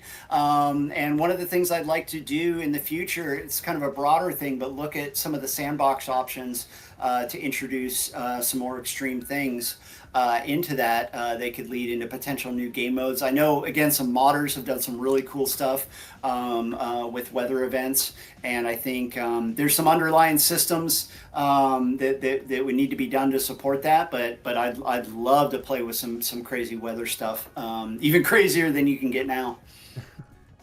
Awesome, awesome. Crazy weather would be lit. On my end, I have a question from Derp, who actually is in the chat right now, but they ask, what games or game genres do you like playing outside of Zomboid? Oh, that's a good question. So I used to be a super hardcore tactical shooter player. I grew up on shooters and RTSs was kind of my bread and butter. I play shooters less now. I mainly play shooters on console, mainly because when I had to make the shift as a designer to shooters on console, I got used to playing with shooters on console, and now shooters on PC feel weird for me. And I'm definitely stuck between how much time I can get to my own playtime, because I also have to play with my son. I was just playing Helldivers with him yesterday, and he was calling me a noob. I was playing on Xbox, and he was on PC, and he was talking smack, and I was like, bro, like, I was literally doing this before you were even a twinkle in your parents' eyes. But anyway, I still really like Fallout 4. I love to get back in. I manage the same damn settlements I've been managing forever, and I go on loot runs in Fallout 4, even though I know it's pointless. I don't need any more stuff. I've got everything maxed out. I should do a video run of all my settlements in Fallout. Battletech, I really like the Hairbrained Scheme Battletech. I've been in Battletech forever. I think Hairbrained Scheme's adaptation of Battletech to PC is Chef's Kiss, one of the most amazing adaptations of a tabletop board game. Also play Battletech in the PC simulator, which is called what the heck's it called? Mech Lab. It's like Mech. It's a Java like simulation of the board game, open source. And I play Fortnite every once in a while, but mainly with my son. Play duos. I'm not good at Fortnite at all. And then every once in a while, I'll jump into some Halo here and there. Yeah, that's probably my gambit for right now. AOE 2 HD Definitive Edition, still love that. And someone's working on a really cool. It's an indie game that's clearly inspired by Command and Conquer. I'm not sure if they said that. I'm not sure if it's out yet, but I need to go check that one out. And then I need to check out RimWorld. I haven't played it yet. I just got a code for it this week. I'm gonna check out RimWorld too. Sick. Well, it's perfect because again, like you said, RimWorld 20% off with the bundle. Yeah, I hear it's 20% off. Oh my god, that's crazy. Gonna sweet bundle. Is the Steam sale going on still or no? We launched. I'm not sure about the Steam sale. I know we did the bundle thing launched yesterday because we were holding the blog until I was like literally sitting there with our community folks, and we were like waiting for the email from the RimWorld team, and they're like, okay, because there were some Steam rules they had to wait till like 10 a.m. U.S. time. And so some of our folks actually stayed up late in the UK to make sure that got launched on the 9th, because yesterday was the 9th, so we wanted it out then. Very fair. If you have another question in the chat that you want to take control, I'm gonna let you choose, of course. Whatever you're comfortable with. Let's see. Tameable animals or breedable animals? I'm assuming that means more like pets. This is the way 120, 1, 2, 3, 4. Will there be tameable animals or breedable animals? I'm guessing you're talking more about dogs and cats kind of thing. You can obviously, if you haven't used your trapping skills to catch some sweet rabbits and breed them, I would recommend looking into it. As far as things like pets, cats and dogs, that may be in the future. Although I've been really enjoying watching the modders making cats and dogs and them going completely insane. But expanding the animal system is something I want to look at. You bring up cats and dogs. Are you aware of Frailith and the work they've done? I've seen the video of the creepy German Shepherd like turning into a Zed and climbing over a fence. I've seen some of it. I'm not sure if that's theirs. I think that was Build 41 before animals were even a thing. But Frailith is working on a dog mod, and also they made a mod called Project Zomboid, which just adds in cats to the game. Awesome. If we do cats, they have to be like real cats, so they just hate you and whine and complain all the time. And if you add cats, see how all the ammo is stacked up on our table? I need to come home and see all of it on the ground if there's a cat. Oh. Yeah, exactly. Oh my god. Exactly. Oh my god. I wasn't expecting that. Dear God. Oh no! No! Sarah Lynn, why? Oh, I gotta screenshot this. No. I didn't expect this in the middle of our interview. I'll make sure you go out in a moment. Hold on. Hey, chat, should Beaver murder me? Oh, you know what? Let chat decide. Do I let you live in this room for the rest of your eternity? Is this now your tomb, perhaps?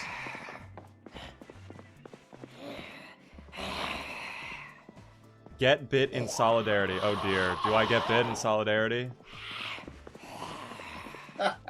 Do you want a little nibble? Like I'm fine giving you a little nibble if you want.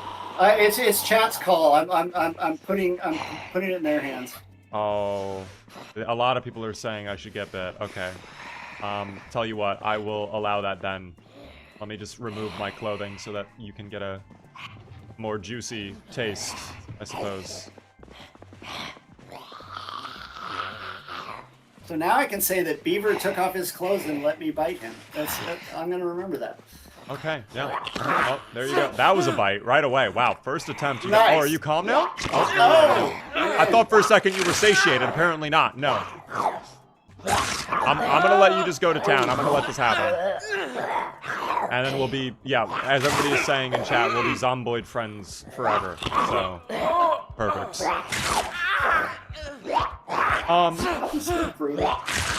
I'll just wait for this. You're taking a while. I know. You are letting this drag on. Where's your health at? It's about to go down to 0. But I was a trooper. There we go. I was a trooper. Well,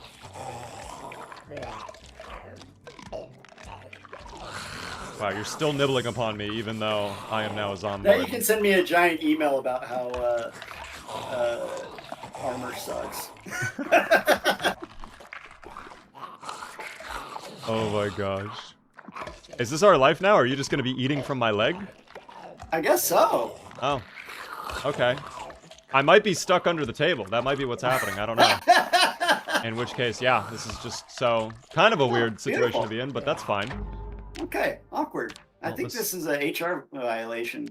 Well, I don't work for Indystone, so... That's true. That's true. It's okay to snack on YouTubers and streamers' legs. That's okay. Every now and then, a little nibble is alright. Within moderation. Alright, where were we? I will caveat, though, pets, obviously, we have to be, we have to be considerate about some people may not want that, right? Like, there has to be sandbox options and thoughts about that kind of stuff, so... I am technically cheating with this question because it is not from a viewer, it's one of my closest friends, but he is an absolute Halo aficionado. He loves Halo, and he's going to murder me if I do not ask you this after he found out that you were working on Reach. What exactly was the overall design philosophy behind Reach?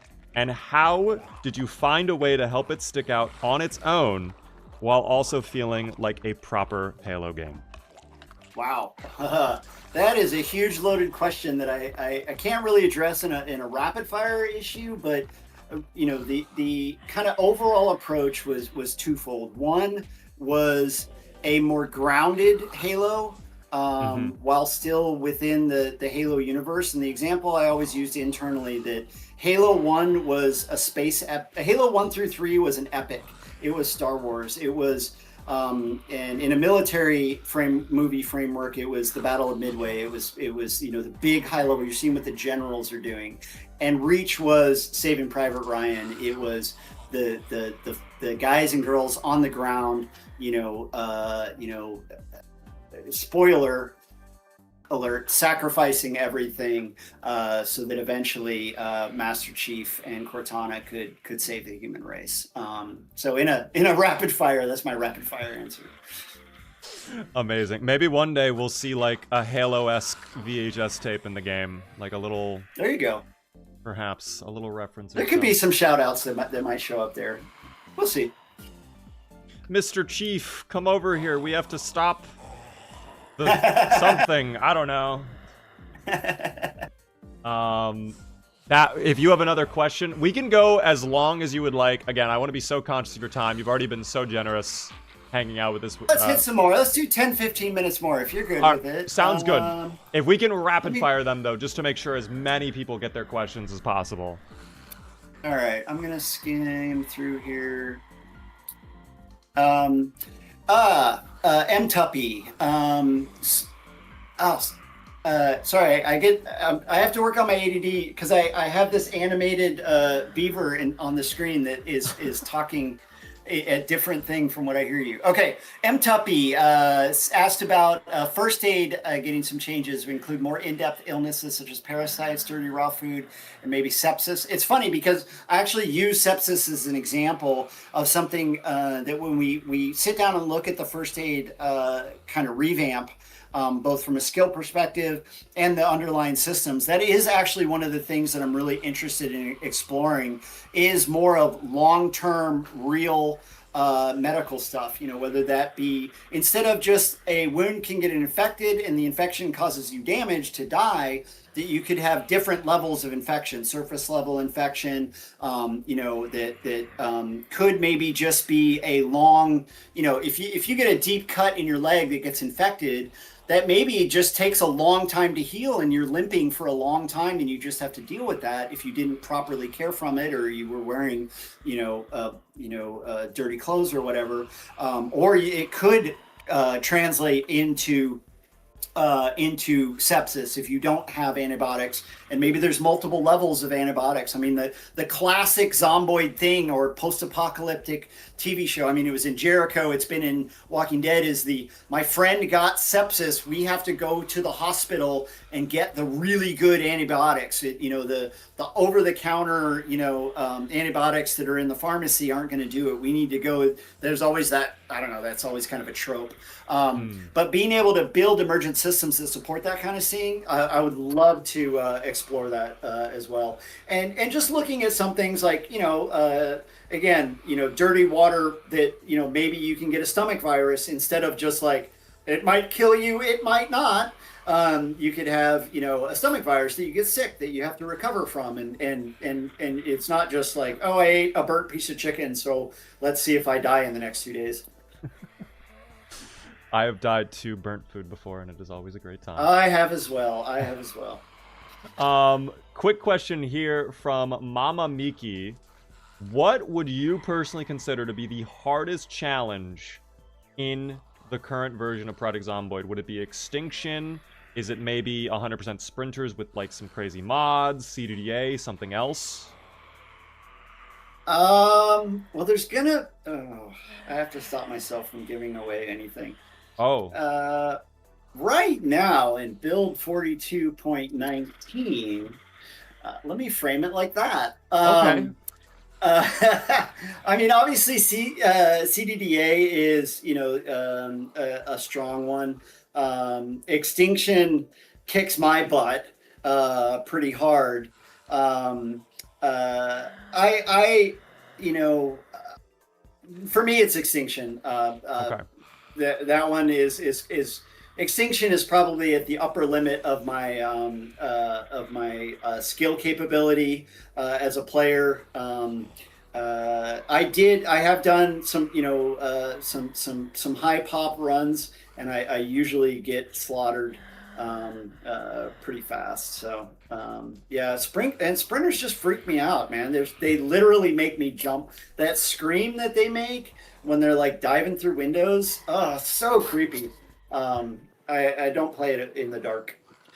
Sprinters and Extinction are my personal pick. Extinction, I think the hardest part of Extinction is simply the fact when you spawn in, there can be zombies literally already on like the windows of your house. Yeah, you got to be on your game, like right out. And what's fascinating about Extinction is just that your call in that first 5 minutes can often just set the tone for everything else. Perfect. Well, I actually just did my question. Do you have a question in chat that you're seeing that you want to? Let's see.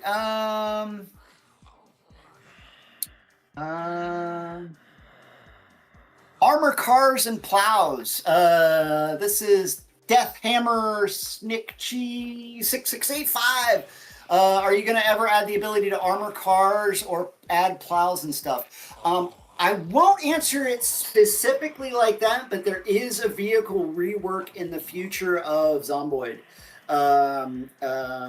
Where it's not going to be in 42.20. Let me be clear on that. We actually hired, I shouldn't call it. We hired a really cool vehicle person that is doing some really cool stuff with vehicles. And I'm really excited to see where that goes. That's my, I'm in PR mode again. That's my PR mode answer to that question. No worries. Well, we'll have to be on the lookout for that. Question from Tuck. Do you like West Point? The fact you had to think right away is a great start. Honestly, no. Yes. I don't like West Point. Thank you. I just... It's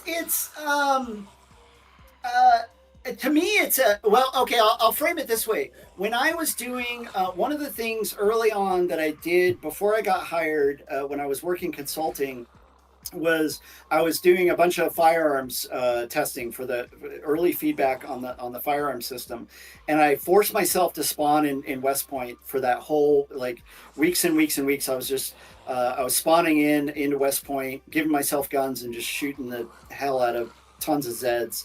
And West Point is it's so challenging, but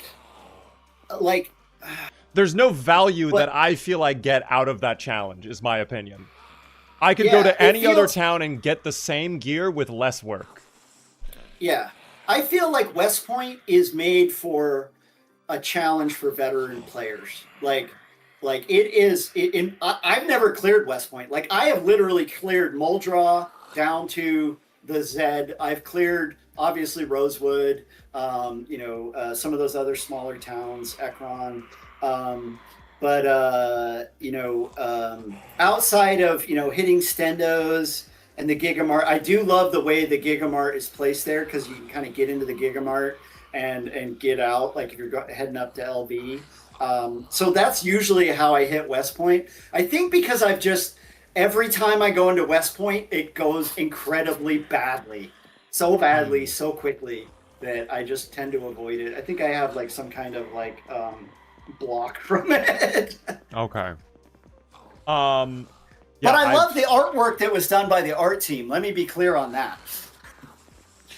I will say this, West Point, in my opinion, is the best town in the game that has point in the name. So, there you go. There you go. That's a great answer. Great way to put it. All right. This is actually a really good question from BAM 1776, 250th. Are the different towns actually meant to be different levels of difficulty? Yes. It's not. difficulty in Zomboid is such a challenge. When I was working on the game modes, a lot of people were like, why isn't there just easy, medium, hard? Like, why do these different game modes? Like, I've seen people say that online too. Like, why have, Cannon, Extinction, Outbreak, and Builder? And one of the reasons that I didn't want to do that is, one, what makes Zomboid hard for one person is going to be completely different from what makes it hard for a different person. Someone could be super elite at combat and just be really good at clearing Zeds, but not be able to organize or plan or think about things. And someone might be a great planner, but just might not have the dexterity to do combat. So it makes it really hard to kind of plan out that difficulty level. However, you do see, Rosewood tends to be lighter, a little bit cozier experience, but with a little less loot than someplace like West Point. I mean, you get Stendos, you get Gigamark, you get a few different things. Muldraw's kind of in the middle. One of the things with so there's a general theme to kind of difficulty. It's not really set in stone, but in general, you're probably not going to see like the next update like, hey, let's make Rosewood 10,000 more spawns or more 10,000% more dense or something like that, because it is more of a starter town. Understood. We kind of touched on this question a little bit earlier, but I'm gonna hit on it again really quick. Oh, it just went off my screen. God. No way, it just went up. Oh, here we are. Okay, I found it again. Sorry. This is from Free Beyond the Sea. Are there any hidden Easter eggs in the game currently that have not yet been found by the community? Yes. Yes. Yes. Definitely okay. Yes. Yep. I know some specific ones. I'm not going to tell you where they are, but yes, they absolutely are. Okay, so we'll have to get out there hunting soon. Okay. No hints? Not like even a tiny little crumb? I'll give you a hint for one of them. Okay. It's in a tower. It's in a very tall tower. Okay. Start checking every tower, guys. If you're in Louisville, go up to the top of every skyscraper. Yeah. All right. Here, I'll grab one more. Let's see. You do one more. I'll do one more on my end, and we'll call it there, guys. Let's see. And of right, course, some of these are... yeah. If you can't answer them, that's okay. If there's something you don't want to touch on, feel free. I'm scrolling through them here. Hold on. So many are just comments. Let's see. Is the helicopter... well, I picked one. It might not be the best one, but is the helicopter event Dawn Beverages evacuation flight from Chimp Turbo? Like I said, there is a mystery behind Chimp Turbo, and if I confirmed Dawn Beverages exfil, I think, isn't Don Beveridge in? Isn't he the host of the radio show? I think he's actually in Arizona. So that it wouldn't be for him. It could. Well, I don't want to say anything else than that. I'll keep it a secret again. There's lore to the helicopter team. We do not yet know what the lore is, though, so we will have to wait and see. On my end, if you can't answer this one, it's completely understandable, but it's getting posted a lot. This is from Freylith. Will there be any added tools and accessibility features for Java modding for workshop users? Because sometimes people upload a mod where they have to manually install files, and that causes a lot of headaches. So I can't give you any specifics on it, but as part of that support update that I talked about that we're going to be working on later in the year after B42 it moves to stable, is going to be additional modding support. There are team members that are specifically focused on that. Okay. And like I said, I don't have specifics, but additional modding support is in the pipeline. Perfect. You're so generous, but there are 2 more questions. You can, like, 1-word answers is completely fine. I know I'm gonna get slack if I don't ask these. Do you like mint chocolate chip ice cream? I'm diabetic now, so I have to be incredibly careful with my ice cream intake. And it was my favorite ice cream as a kid, and I think I ate too much as a kid, and don't really have a taste for it much anymore. So, not anymore, unfortunately, but you used to. Yeah. All right. Final question, and we're going to wrap it there. Thank you again for so much of your time and staying over. This was incredible. Will Zomboid ever expand outside of Kentucky? That is an amazing question that I can't answer. Okay. That's simple. Yeah, I mean, yeah, I'll just leave it at that. I'll leave it at that. Maybe one day, team. Perhaps one day. Saralith, or it should be Saralith. My brain's a little frazzled right now. Saralyn, thank you so very much for joining us tonight. This was an incredible stream. It was amazing to get to chat with you and hear a little bit more about you and the dev team and some of the work that's coming up. I'm sure we're all very excited for Build 42.20 to go stable. Everybody to jump in and do some big multiplayer servers, some giant long-term playthroughs. It's going to be really, really exciting. And we're just so grateful for all the work that you and the rest of the team does on this great game. Well, I appreciate you having me. This has been really fun. I literally looked up when you said we were getting close on time, and I was like, really? Sorry I got bit, and thank you to you for having me. And the biggest shout out is to the community. Without people actively playing this game and giving us feedback, this game wouldn't be what it is today. And then my personal shout out to the development team for giving me an opportunity to contribute to this project. It's an amazing honor, and I'm so excited for what's coming. And just being able to get up every day and work on this game is so cool. So thanks everybody, I really appreciate it. Saralyn, enjoy the rest of your night. So great to chat with you. And maybe one day we'll chat again soon. Who knows? All right. Sounds like a plan. I'm going to sit here and listen to the voice of my little zomboid trapped in a room. We'll be trapped together forever. Have a good one, Saralyn. And have a great weekend, everybody. Thank you so much. Goodbye. That is it, team. Saralyn is gone. It is just you and I now, team. The rest of the community. Absolutely insane stream. It was so great to chat with Saralyn there. Absolutely insane. Is it already over? Guys, we went over our time. Saralyn, I have to say, I mean, I said it already, but like, huge shout out because he went over by about 45 minutes. We were supposed to wrap up at 10:30. And he was like, you know what? We have more questions. We'll stick around. So thank you for staying that long and chilling with us. I hope many of you learned some stuff about the game. I certainly learned a lot. All right. I think it was very interesting to hear from the design director himself, someone in that position who has kind of a bird's eye view over what's coming. And it sounds like big surprises in store for the stable version of the game.